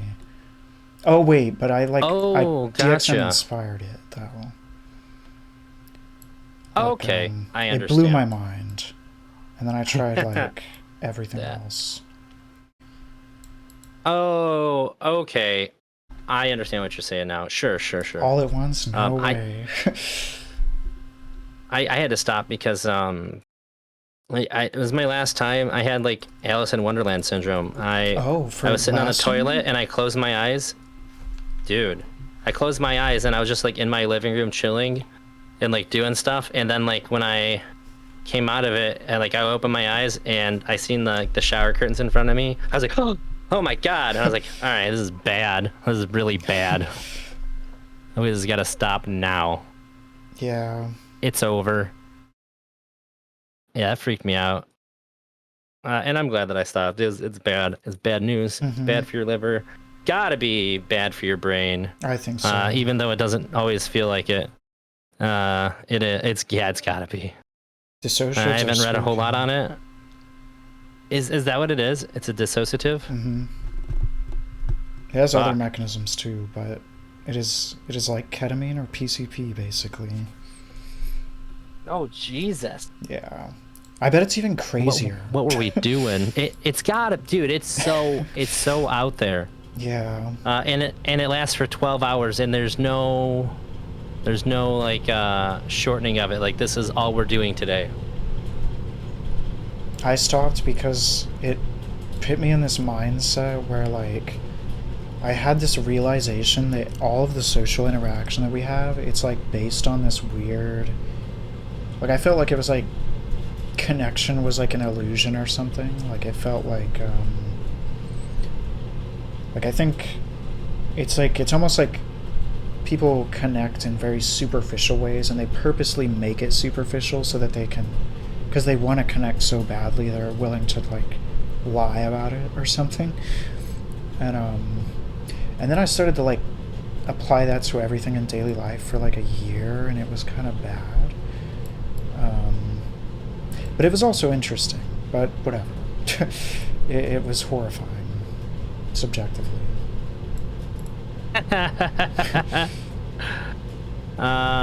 Yeah, I understand how you could get a real sense of terror from that. Without a doubt, I understand how that would be horrifying. I've been there. I have done that. I get it. Do you? Are you lying to me? No, I'm just kidding. Are you doing it right now? I think you. No, I'm just kidding. I think you know. I think you know beyond a doubt that I have walked that road for a long time. It's been a really long time though. It's been like over 10 years. Yeah, me too. I don't do anything anymore. I don't even drink. I don't smoke weed. I quit smoking weed like 4 years ago. I stopped drinking because I have GERD. Like I wouldn't mind having a drink every once in a while, especially like social functions and stuff. But like, it'll fuck up my throat too much from the acidity of it, and then the reflux that would come after it. I just vape, which is a bummer. I use coffee. I wish I didn't vape. I have like one Red Bull a day, like because I drank them before my meds. Like, you shouldn't have a lot of caffeine. Oh yeah, the mix. If you take ADHD meds, but like it's okay. Like the amount that I have is okay. You just got to be careful about it, I guess. Yeah. I just couldn't give up like everything. And other than that, I just drink water all day too. So it's like the only thing I Me drink. too.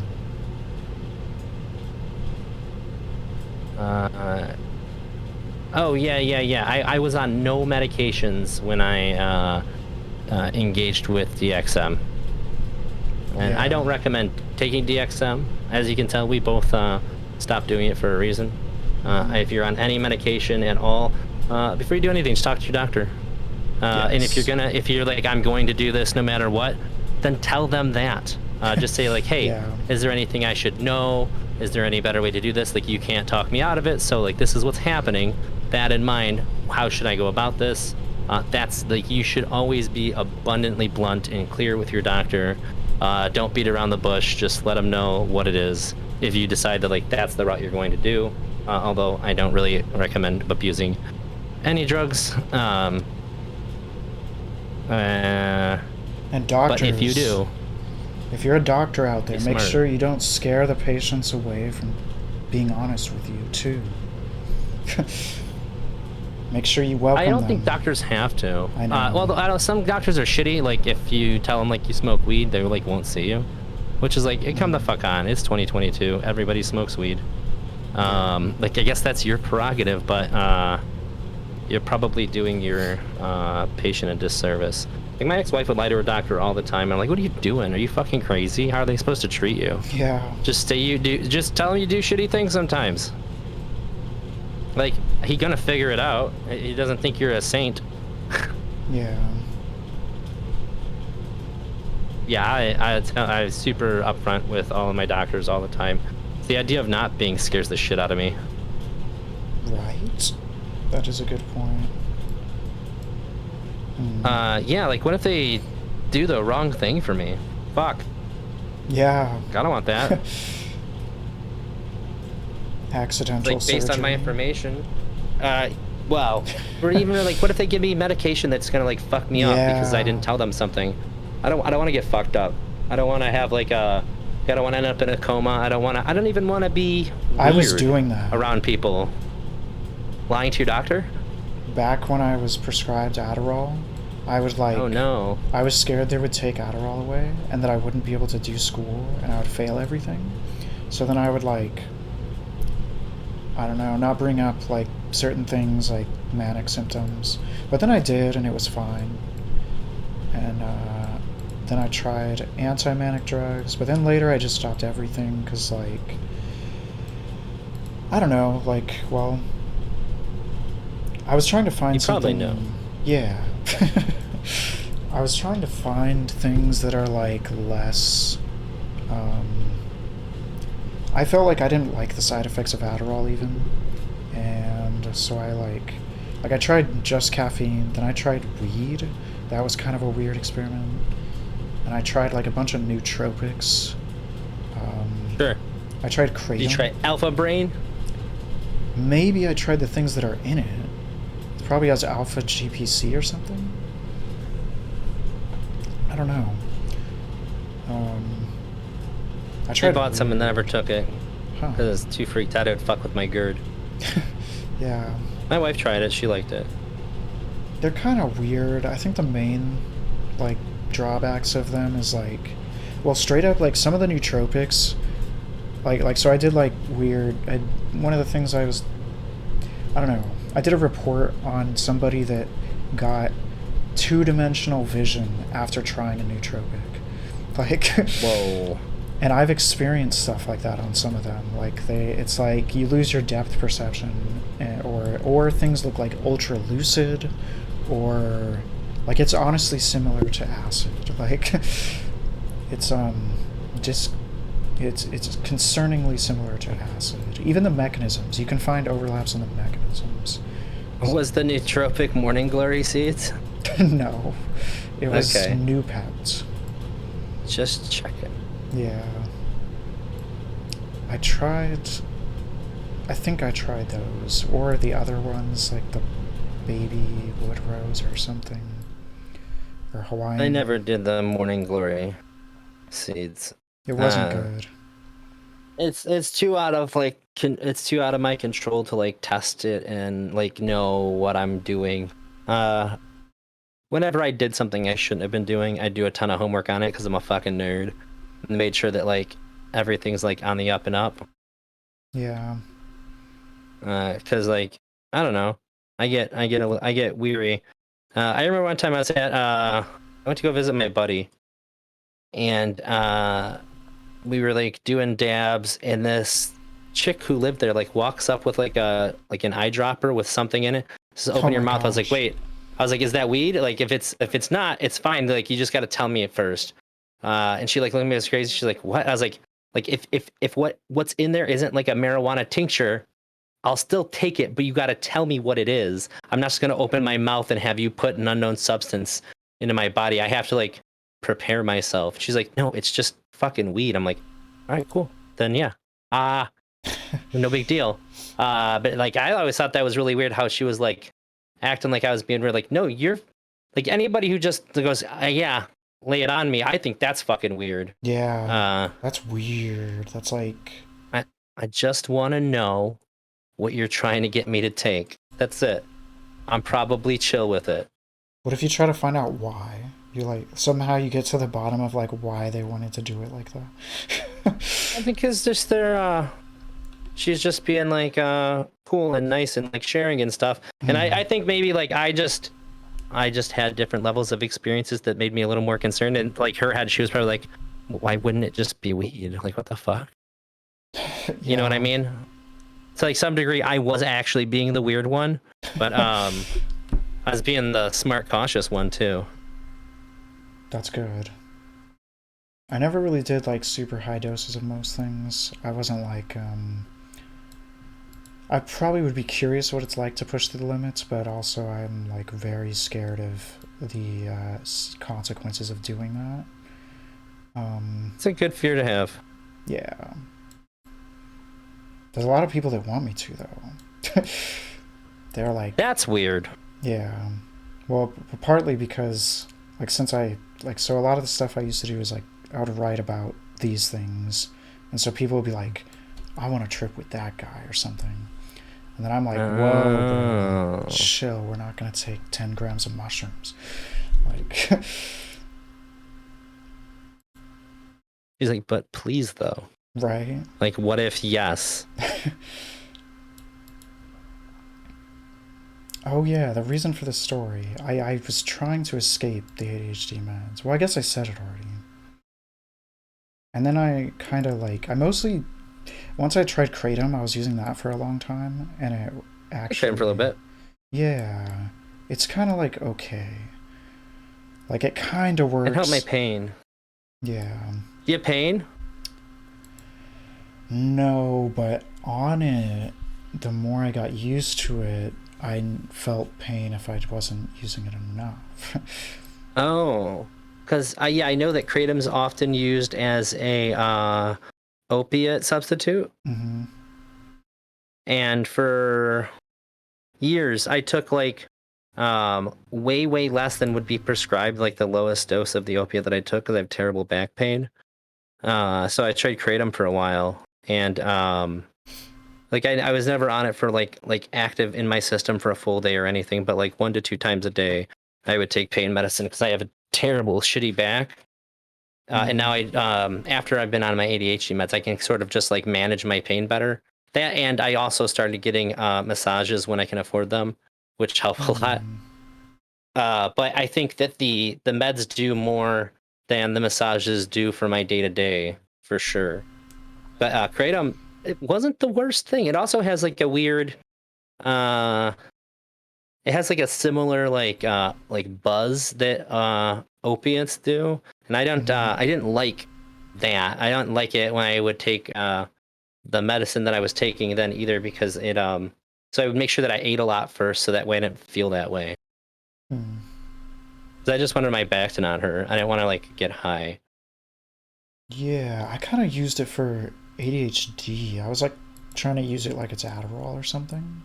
I would go to class. Weird. Yeah. And it worked? The Kratom? Yeah, I would say, like, half as well. It did, though. Like, What is the kind? What kind did you take? A bunch of different kinds. I think the ones I Red liked... Vein, the one. That one's intense. I liked white and green sometimes. Those were, like, stimulating, I think.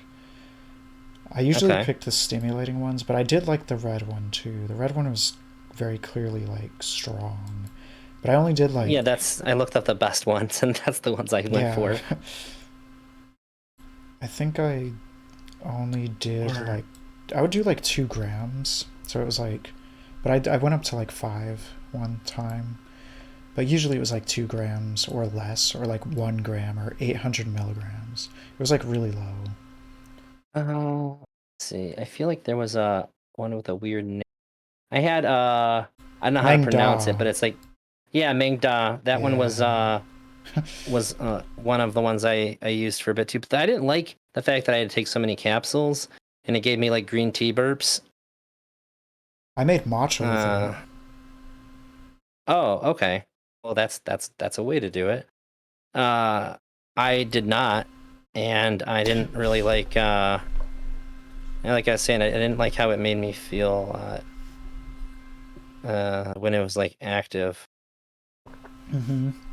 And, Sometimes it was scary. but I think I never got like afraid of anything, but like the worst part was just how many I had to take. Like I get like didn't feel good in my stomach. Mm-hmm. And when I was 18 or 19, I had kava kava. Oh, yeah. What's And that like? I didn't get it from like a capsule or anything. Like I just got pure powdered kava kava. It's uh,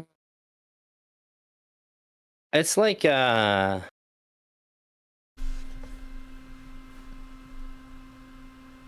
it's like, I don't want to say relaxing and put off the wrong idea. It's like it's chill. It's like Does it make you feel like emotionally blunted, like apathetic? no, but it takes like the like nervous edge off of like things. Like I had like a really high stress, like once in a lifetime kind of event happen, and I took a really long drink from like my tea, and by tea I just mean I dumped like the raw powder into hot water and just mixed it. I don't know how it's supposed to make it, so I just like, all right, and it was fine for that. And I know that there's like kava like rituals that people do where they drink it and stuff. I don't think it wasn't super special. I think if anything, like as far as like regular stuff goes, hang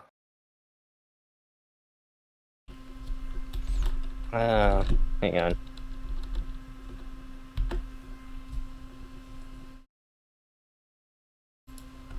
I don't want to say it wrong. Let's see,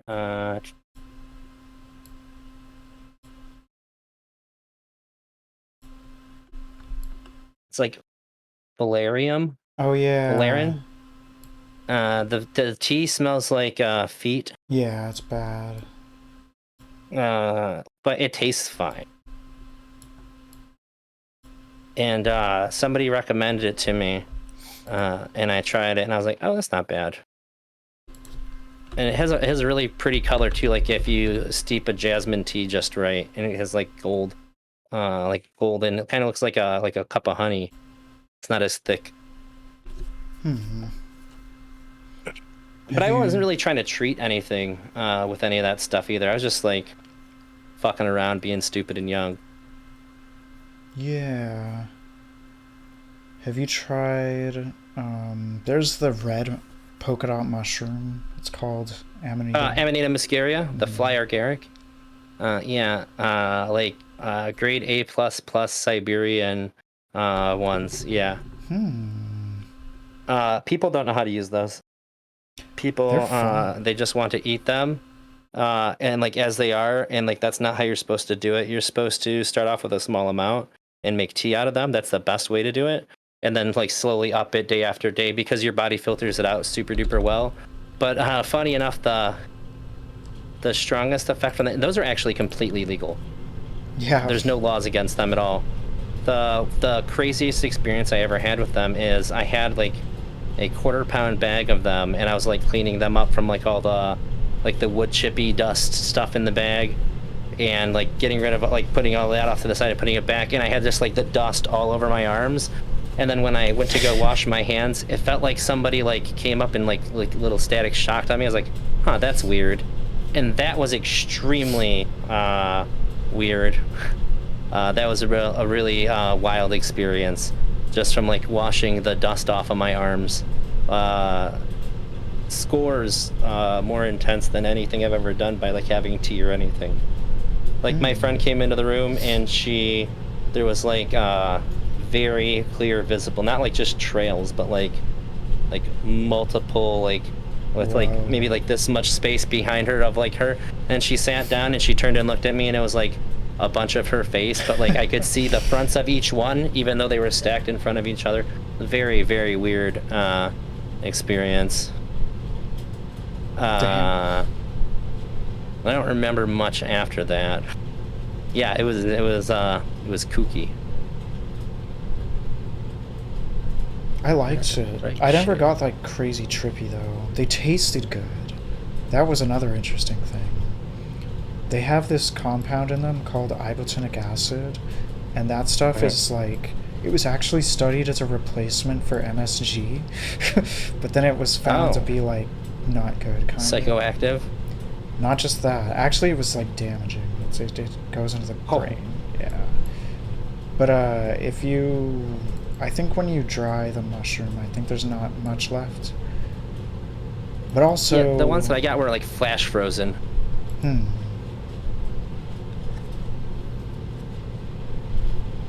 So take that for what it is. I found the most useful. Damn it! I don't know if I should say that. Well, I'm gonna say it probably in other streams, but You're fine. You think I'm fine? We've already sort of like crossed the line to where like if we're in trouble, we're in trouble. But I think it's okay because we're not endorsing anything. Then I can't say. We're simply telling stories that have passed. I'm just kidding. Oh. I'm just kidding. Okay. I was gonna say something about what's been useful, but I don't think I should. That's sketchy. Yeah, that might. I mean, I would say like, yeah, my personal rule is probably to not endorse anything that's not going to be backed up by a doctor. It's like I would probably not say you should. The only time I ever endorse anybody on stream putting anything into their body, like a substance to get infected, would be like, if your doctor says this is right for you, then here's the kind of things that can happen. Like that would be the kind of responsible platforming for substances that I try to engage in. I don't tell people to do anything. I mostly like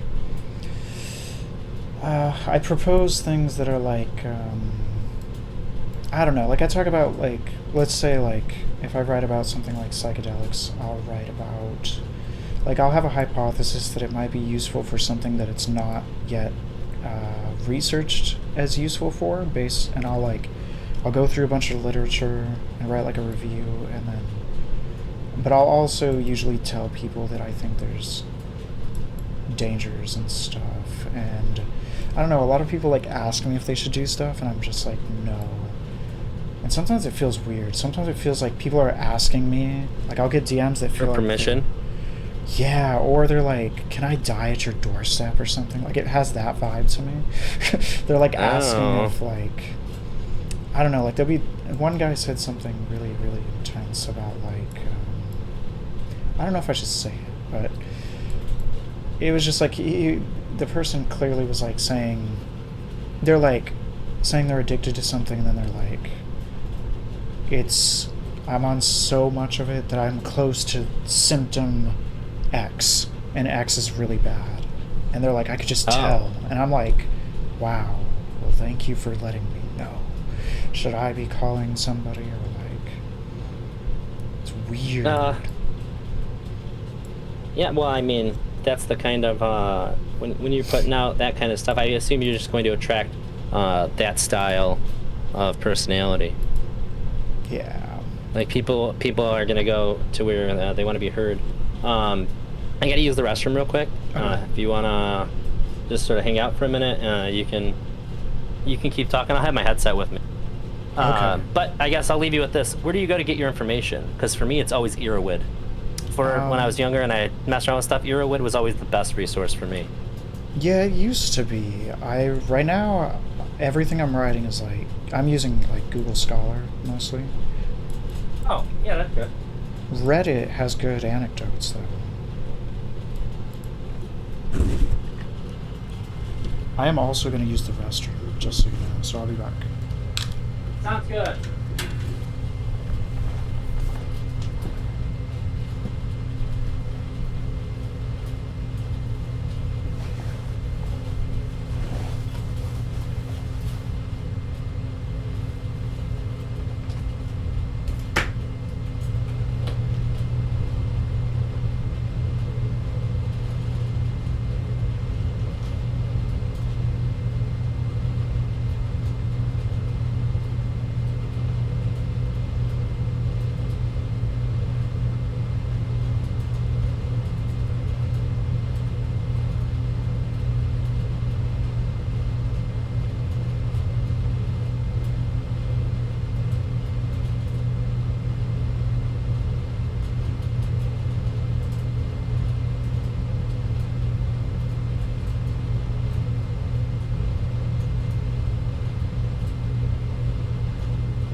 Hello, other stream. The invisible people.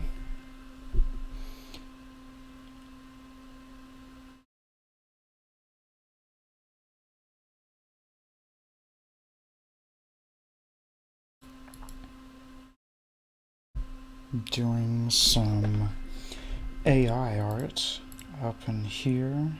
There's like a new feature on Wombo. It's getting kind of trippy. Let's see.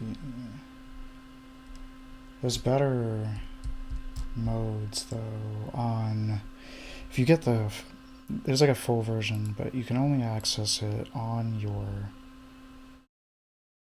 phone.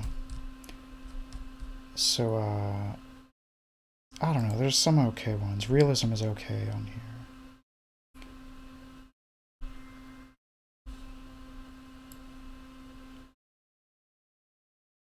Oh my gosh, it actually made Valerian root. What the heck?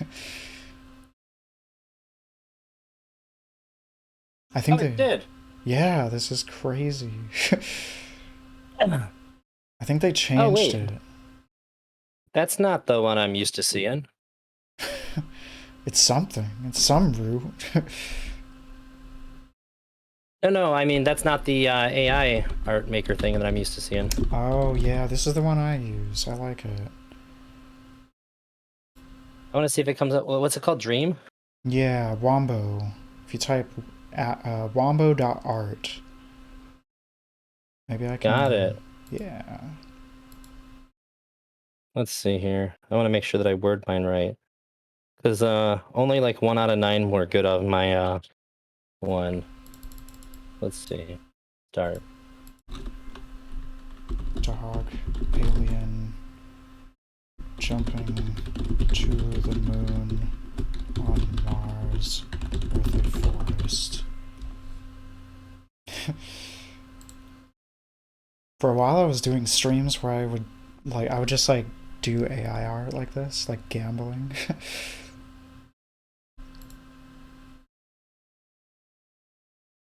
I use the AI art for like a lot of the stuff I do.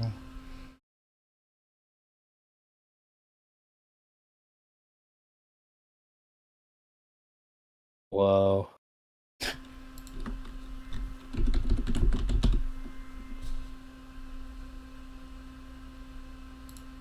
Got a little wild. Interesting. Very interesting.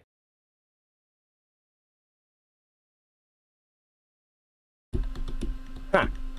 Yeah, I like to get a little overly specific with mine, so I can't be that surprised.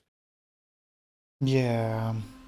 I kind of like, the way I go now is like, I'll start with like a few words and see, is it actually gonna work at all? And then I'll kind of keep increasing the words until it's just insane.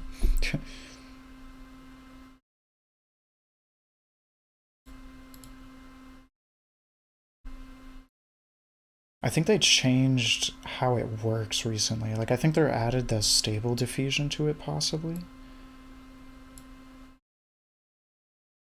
Oh no. The stable diffusion?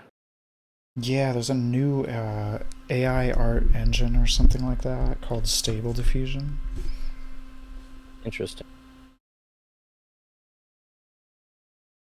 I just think it's this one's kind of interesting because you can pick the style. Realism will be the only one that gives you like kind of good ones. But if you get the full version, which you can only use it on the phone, there's one called Surrealism, which is so cool. Like you could like, if you're trying to like combine like dogs with humans or something, like it'll give you stuff like that. Interesting. Let me I'm gonna do something real quick. Let's see. I'm gonna block this out and make sure there's nothing too weird on my saved ones. I don't think there is, but like I might have to go when my wife gets home. She was talking to a friend of ours, and she might need to like vent about it. I guess there's some bad stuff going on in our shit. neighborhood. That sucks. Yeah, they're a good friend, so it is a bummer. But that being said, I wouldn't mind talking to you again in the future either. You're an interesting guy.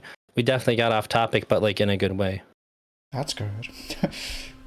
I can also be more focused in other contexts. I surely can too. But I never met you before, so usually at the first time I'm talking to somebody, I'm less focused on like, can we really hammer out this topic? It's like not like we're on a panel like we were gonna be, and it's more like just kind of want to get to know the person I'm talking to. Yeah, I kind of got scared of the panel anyway. I was like thinking it's going to be like a bloodbath or something, and then it's like, nope, everybody agrees too much. We can't do it. Yeah. Which is kind of a good thing, though.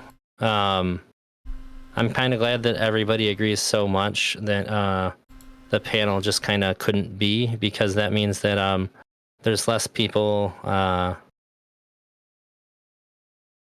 think some of the bad stuff that I'm pushing back against. Yeah. Like, did you see Mr. Girl's ADHD stream? Yeah. Did you see me yell at him about his ADHD stream?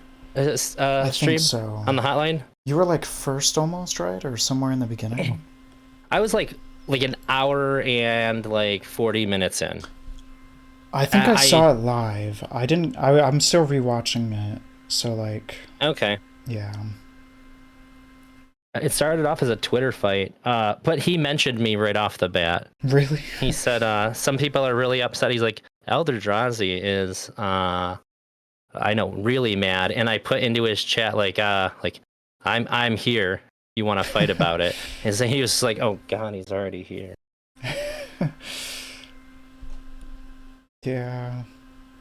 I tried to like donate. Be sure to let me know what you think. Oh, sure, go ahead.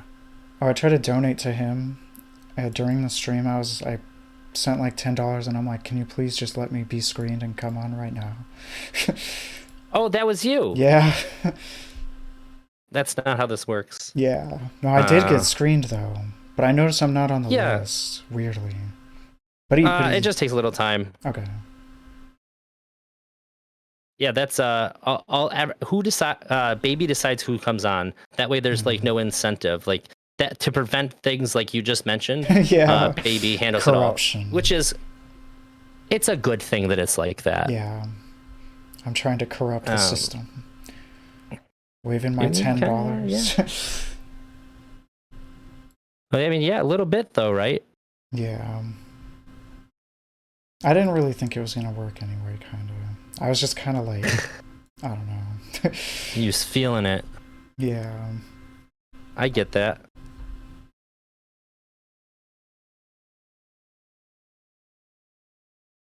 Do you talk to perspective philosophy on here? I haven't actually like seen your stream that much. I have talked to perspective philosophy only once on stream, but several times off stream. We communicate here and there. We're supposed to debate BDSM in the near future. Interesting. Just touch base with him on that too. He's really busy, I know. So like, I think that like the rotating style of like the slot that he was going to come into, he would have the same kind of slot that you had on the panel, because that's just what we had left. And because that was something I really pushed for too. I was like, well, like I want to get a lot of like I don't want to get like a lot of voices that aren't like loud voices in the space about ADHD too. I want to know those are the people that I have the highest interest in hearing. And so that was kind of like the compromise that we made, because she wants a small panel and I wanted to hear from more people. And that's what we landed with. But I've talked, on the BDSM thing, he just has, this is the first time I've ever been like, I don't know if he's actually just being bad faith or not. Because he's usually a pretty solid dude, pretty intelligent guy. And it was very weird to hear him have such fucking dog shit takes about something. I'm not used to that. Oh yeah, I lose. About BDSM specifically? Yeah. I felt like it was really weird. Have you seen anything he said about it? Are you a fan of perspective philosophy? well, okay, so I've started to recently like look back into him, but I used to hang out in like Ask Yourself's Discord, and Oh, okay. I think I knew him back then, but then that They was don't get like along. I know. Oh, Ask Yourself is horrible. He made a I got banned 6 times from there, and then he even made like a he made a channel dedicated to me arguing this specific point. It's like, how about you could only argue it here. This is your channel. Now fucking stop. And it just That's got actually like kind of a cool response. I know. It was kind of cool. It was exciting, but it was kind of traumatizing. Like he would like just slaughter me in front of like 50 people or some crazy shit, and he would like stop me from talking, and like, oh. I mean, you knew who he was, right? I know. It's hard to say like, well, I don't know what you expected. Yeah, emotional damage. Yeah. I just think that I think that the name your trait thing is bad. Really? Yeah, I think it's stupid. Because most people aren't going, like your average Joe Schmo is not going to engage with that in a productive way. Do you think it's most people correct? don't think about things like that. Sure, it's just a terrible tool for the job. Yeah, you're gonna It's like saying I could get my engine out of my car with a crowbar. Assuming I'm strong enough, I could pry right the fuck out of there. But it's like the worst fucking way to do that. Yeah. I don't think you're going to persuade anybody in that way, because it doesn't get them. The problem is that that's like trying to like beat down their defenses with a hammer, and that's usually when people are going to like harden themselves. Whereas like I just say like, you want to try this? This is really good. And like Yeah. I always use the argument like, I'm fat. I'm still fat. Like I can't not eat delicious food. If I could, I'd be skinny. Like what I'm eating fucking slaps. Have a nugget. Try this pizza. Wait, you called in Like- to Mr. Girl saying that stuff, did you, or no? Yeah, that was me too. Yeah. I called it a Mr. Girl a couple times. Hmm. We've had some interactions, him and I. But the problem is that when it comes to like veganism and stuff, like I'm not that vegan. So I wanted to be really bombastic and shit, but like I can't really be mad at him. I get it. I just think people are indoctrinated.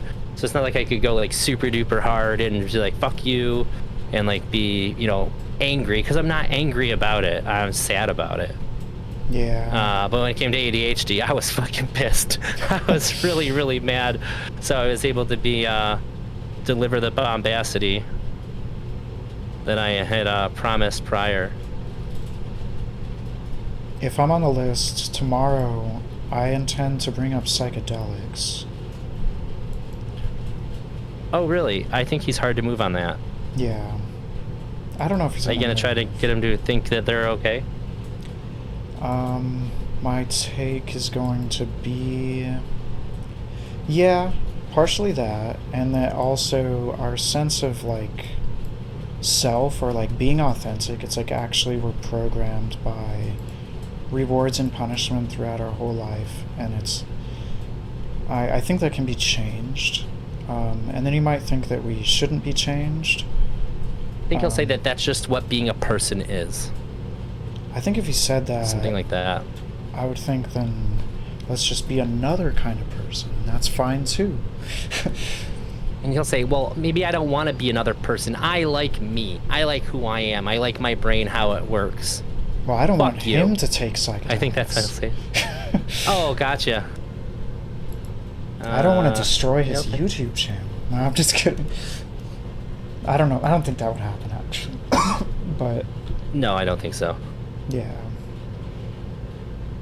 I don't even know how effective they are at changing people, but they do seem like there is some effectiveness at changing people. Sometimes for the worse. Yeah, I think so too. You have to be careful. You have to be really careful.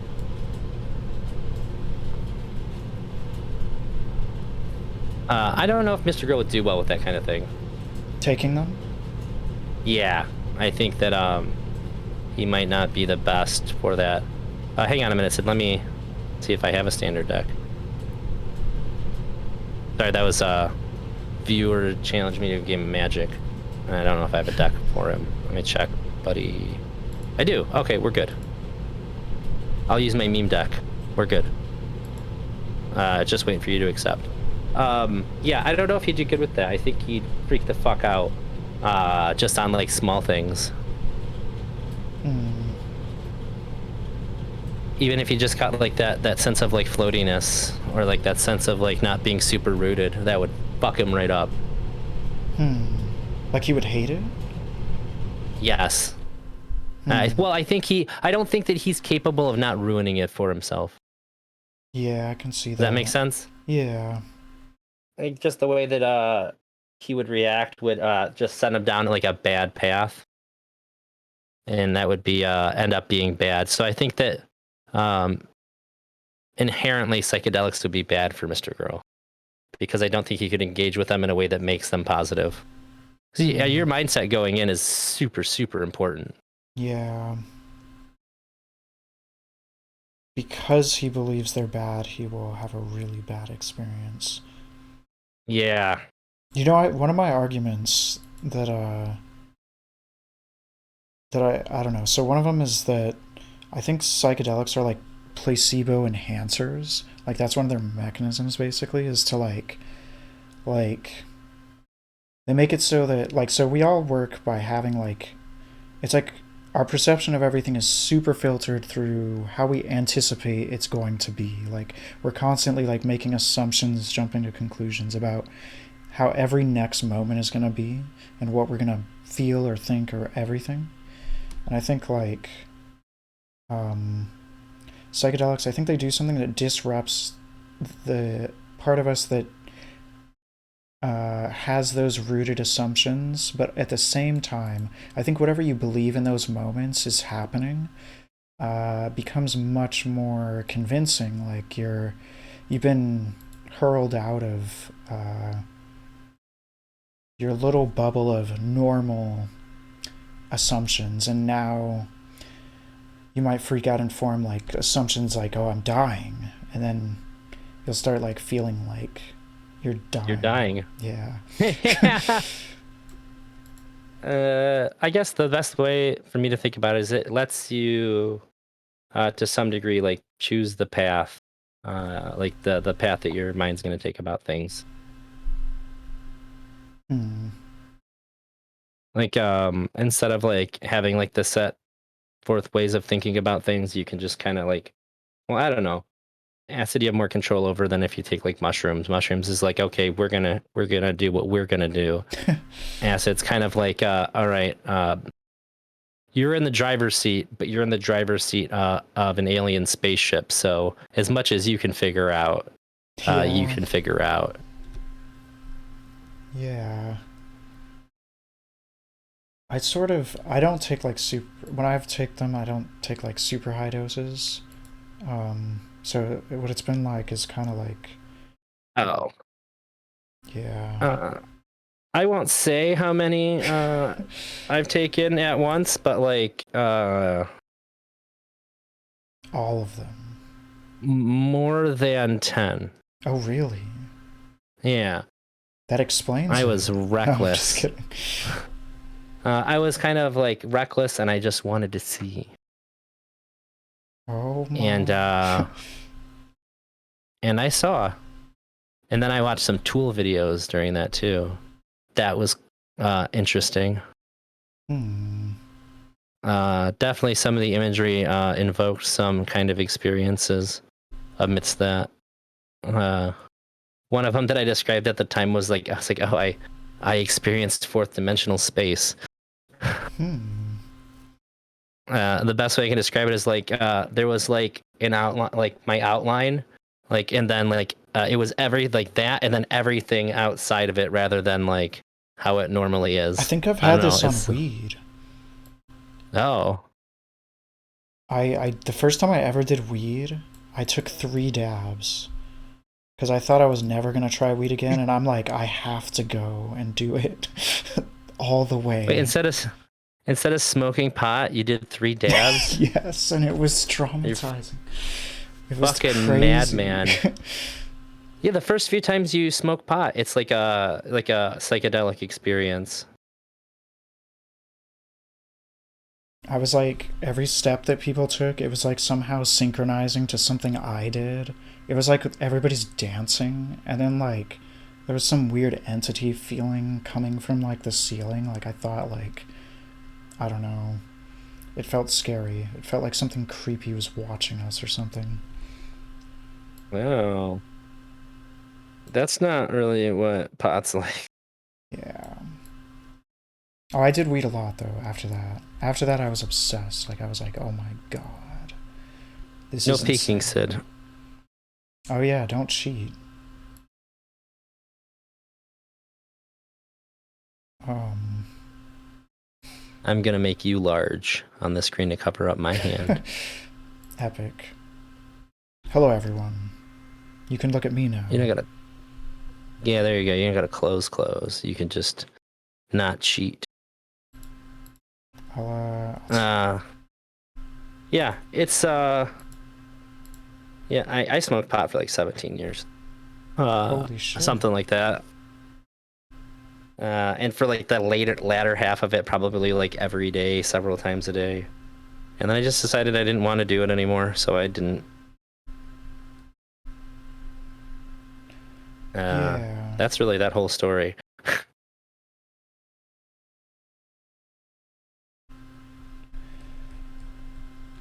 But like it's okay.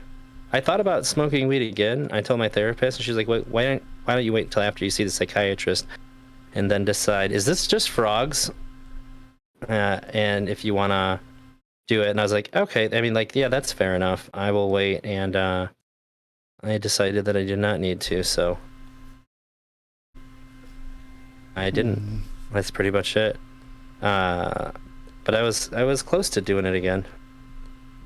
I'm curious, but it had such long-lasting like changes. Like I remember I would when I first tried it, like the first couple of doses, I feel like I was changed for like at least a week, and then when I was doing it every day, it was like I needed to keep taking it, or else I'm gonna go to this like dull, depressive state. And then even later at the very end, when I decided to quit, it was like, I don't know, like I was getting like crawling sensations and stuff. That's not good. Yeah. And I just felt like there was no, like, it was barely trippy, and like it was just dissociated and boring. It stopped working. That sounds pretty intense, my guy. Yeah. This is from weed, right? Yes.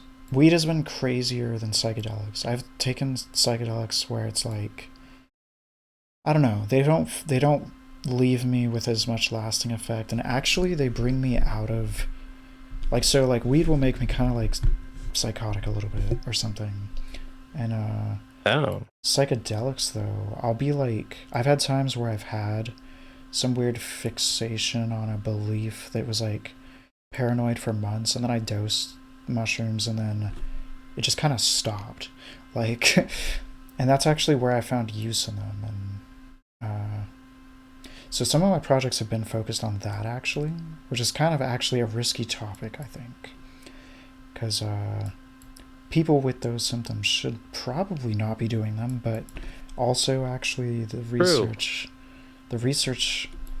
is kind of weird on it. Like, there's not really research suggesting that there's much of, like, there is research suggesting weed is really risky, or that, like, I think it's like almost like a third of schizophrenics have also been diagnosed with like cannabis use disorder or something. So it's like myself. Oh. My dogs are dogged. Continue. Oh, I didn't know if like something was happening. Okay. Yeah, I don't know, like with psychedelics, I don't know, there's like some, I think the research right now is highly politicized because of everyone's trying to legalize them. So it's like, and I don't think there's enough research, but there is some that's like, Like the one that talks about stimulants increasing confirmation bias. They also are looked at psychedelic use, and they were actually testing for delusion proneness and psychosis risk type stuff. So like the bias is related more to like a test of like, is it messing with people's thinking? And psychedelics didn't really do that. And the schizotypy was associated with stimulants, interestingly. And from my experience, when I took stimulants, it did have that risk on me. And weed was like the most risky out of everything, even in small doses.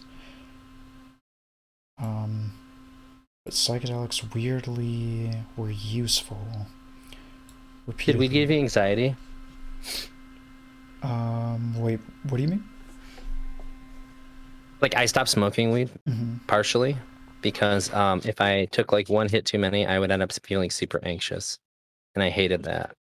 Oh yeah. And a couple of people I know reported the same thing to me, which I think is super interesting. So when it was at full blast, it was like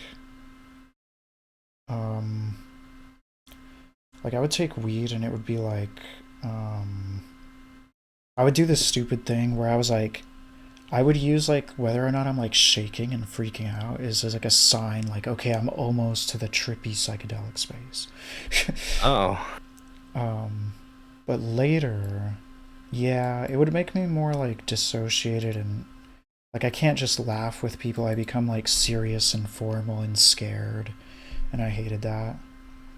And that's the effect that I hate that will sometimes last after I'll be like weird for like a week or something sometimes, and I hate it.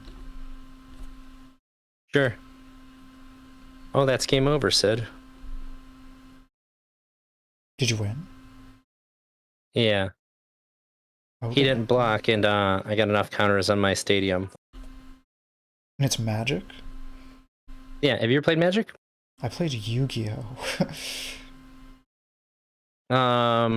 Magic's better. I played Yu-Gi-Oh! For a long time, and then when Dual Network came out, or Master Duel came out, I hit Platinum for a couple, come on, Sid, I'm not that dumb.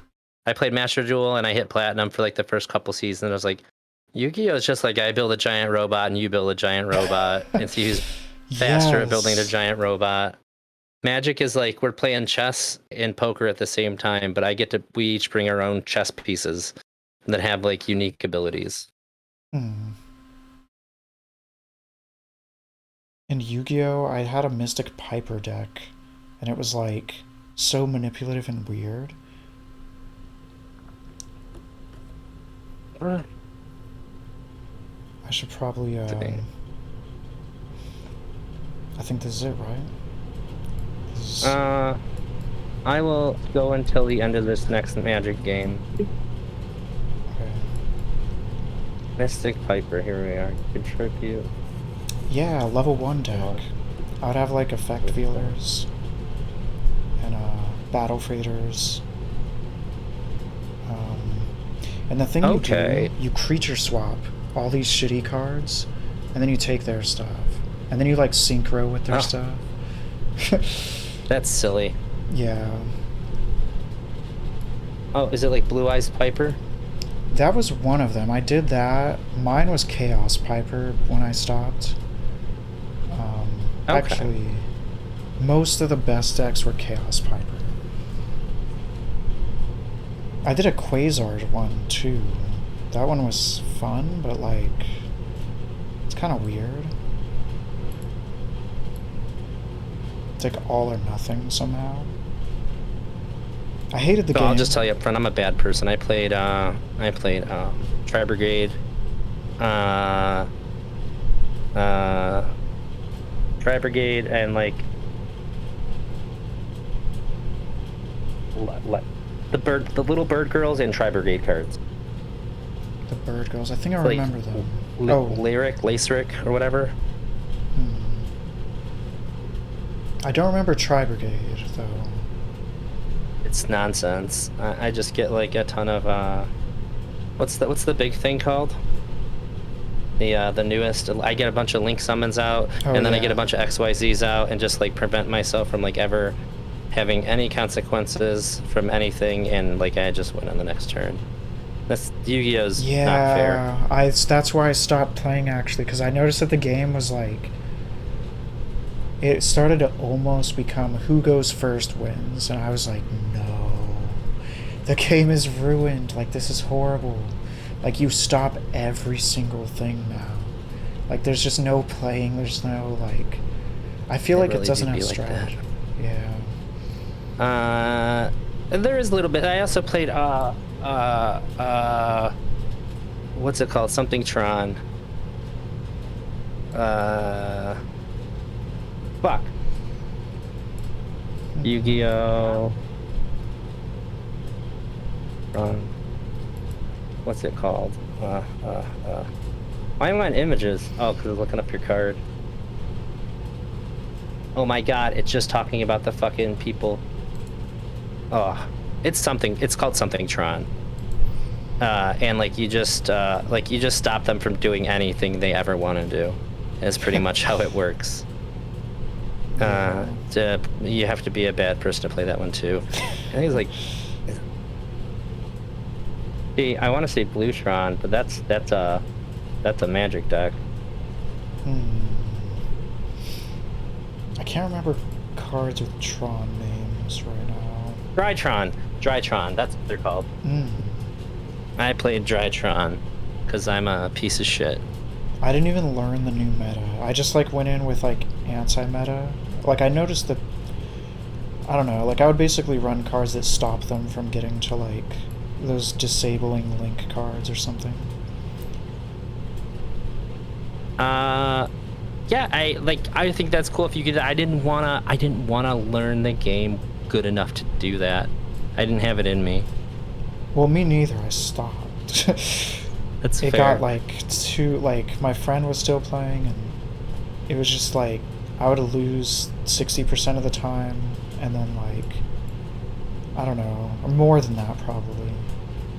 And then the only way I would win is if I like just stopped him so hardcore that, and then I would like go and summon like one Chaos card or something stupid, and it just felt so depressing. And Chaos Emperor Dragon was unbanned, but then the effect is changed. And we didn't know that, and once I found that out too, I was like, oh my god. Like, that was the one good thing. Like... That was the only reason to play it, and they took it away? Yeah. Yeah, that makes sense. Can't play with old cards, you gotta buy new cards. That's how it goes. Well, the one thing that I can, give them credit for is that at least they balance out the game. You think so? When they change the cards. So like, well, they try at least. Like in Magic, they'll just outright ban the card that makes a deck. Like, I played a lot of a card called Splinter Twin. I had a deck around it. The deck was called Splinter Twin. It was the best deck ever, and it's banned forever.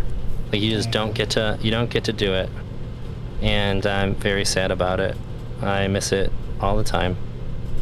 And that's just how it is. I don't get any say in the matter.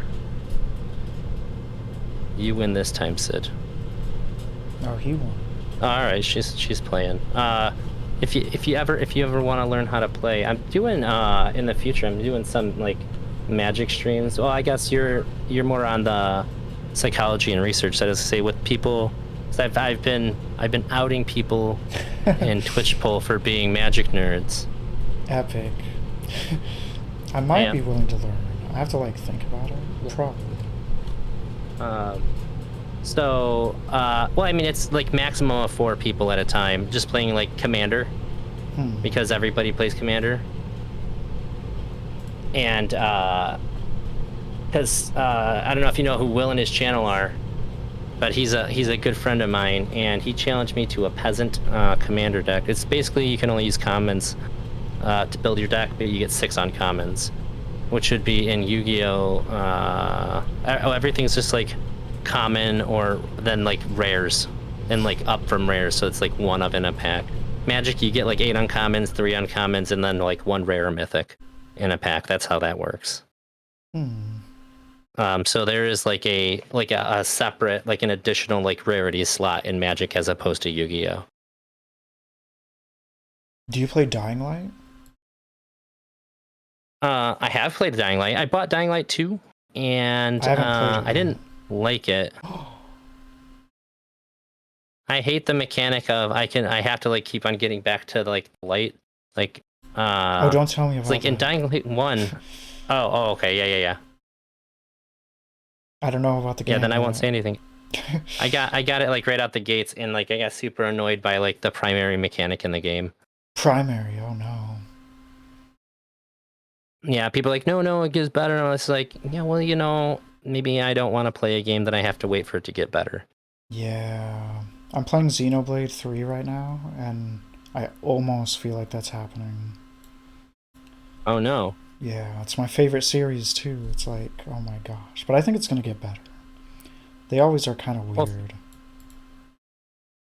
fingers crossed for you then, because yeah, that always makes me really, really sad. Like if Elden Ring wasn't amazing, I would have been devastated. I'm a big Souls fan. I'm a big From Software fan from like PlayStation 1. My favorite game when I was 13 was Kingsfield. Like, no joke. I mostly played Pokemon. That was like the only game for so long. That's fair. I mean, I played a lot of Pokemon when I was a kid too.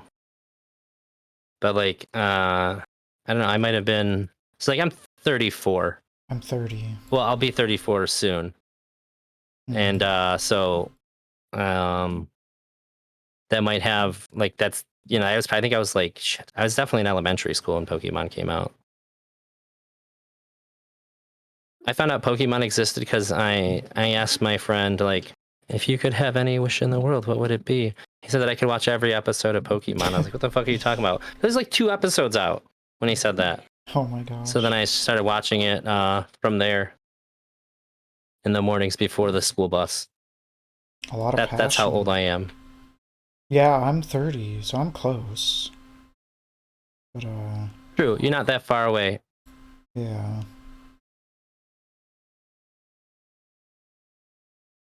I think I stopped playing Pokemon. Like Ruby was like my last one I was like hyped for. I got into like the meta stuff and like Oh. Yeah. You're big fancy. But alone. Like I'd play the meta online and then never like not like I don't know, like you just face random people and there's like kind of like I don't know. People Oh, you mean you played competitive? Sorta, yeah. There'd be like I see. Yeah. I played even like Sword and Shield, and I tried. I thought it was bad. Yeah, it's alright. I'm tired of the games right now. Like I tried Brilliant Diamond, and I felt like I got scammed. Kinda. I was like, wow, what is this game?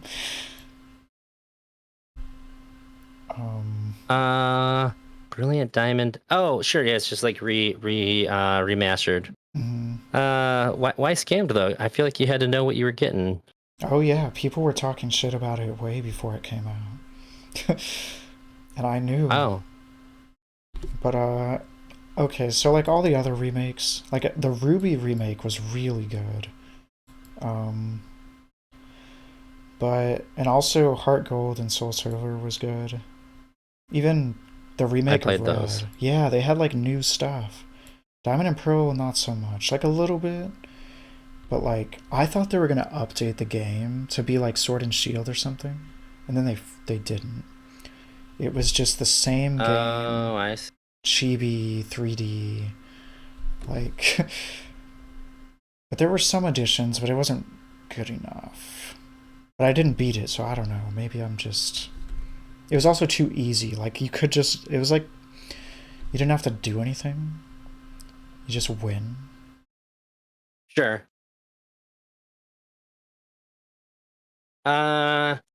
Yeah, I mean, Pokemon games are kind of easy. After you like know how to do all the things, like all the weaknesses and strengths and shit. Did you play Shin Megami Tensei? Oh, I don't believe so. Hmm. It's probably what Pokemon is based off. Um, but there's like a lot of them now. There's more than five, but the fifth one they're like different, like Persona. If you've heard of Persona, that's kind of like, I'm aware of Persona. yeah, that's Yeah. like Shin Megami Tensei, but it's an offshoot game. Okay, that makes sense. I haven't played. I. Hey, go ahead. Oh, I haven't played the original Persona games. I played like a offshoot Persona game that was like a Strikers game, but yeah. So I don't know what it's like that much. Think. Yeah, I just it's like I go playing Pokemon. I played Kingsfield like in between Pokemon Hype and Kingsfield 2, which is like proto Dark Souls. And I didn't play Hmm. Dark Souls until the pandemic when my roommate finally told me that the same company that made Kingsfield made it. I was like, oh, why didn't you just say that this whole time, dog?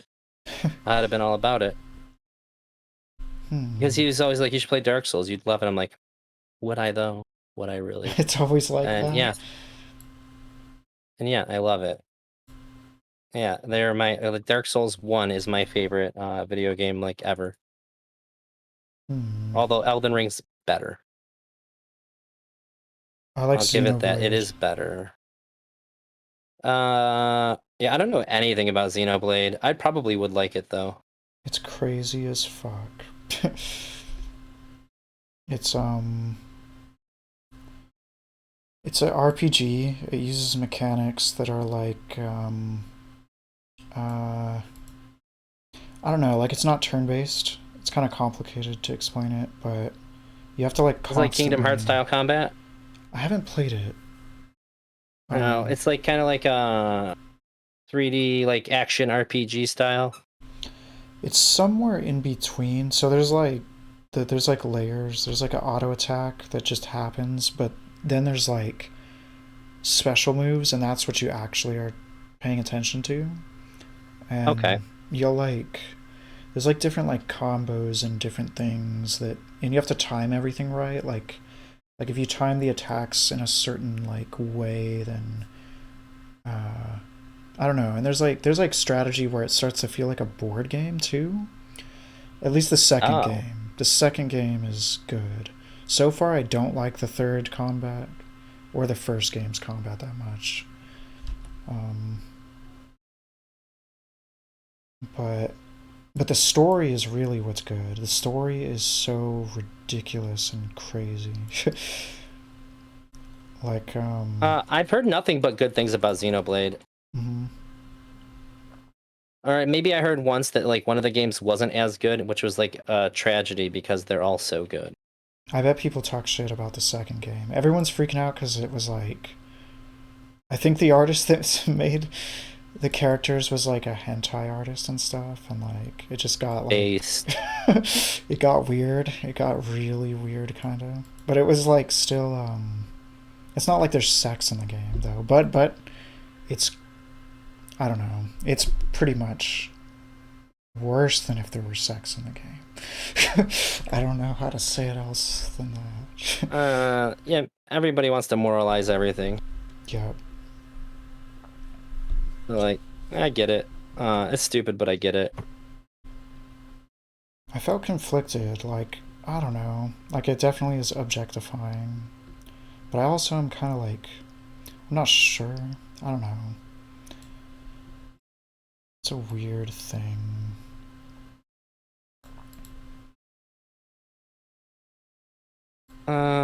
Yeah, people are just goofy like that. Oh shit, Sid, I thought you were gonna try to sacrifice another creature to hit me for 6.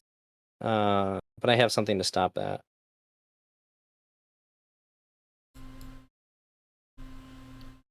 I usually stream Dying Light with my friend. If you ever play on Switch, I don't know if you have it on Switch, but the first I game, don't. damn. I like um, the extra modes though, because you basically get to be Spider-Man. oh. What do you mean by that? In which game? The extra modes? Yeah, because you can be like the monster, and I haven't you can tried like it yet. grappling hook around. You're like you can just like Spider-Man around the city. Wow. Yeah, GG, buddy. And quirky science. I am gonna hop off now, but My name's Gage, by the I way. guess You can know my real Gage. name. Yeah.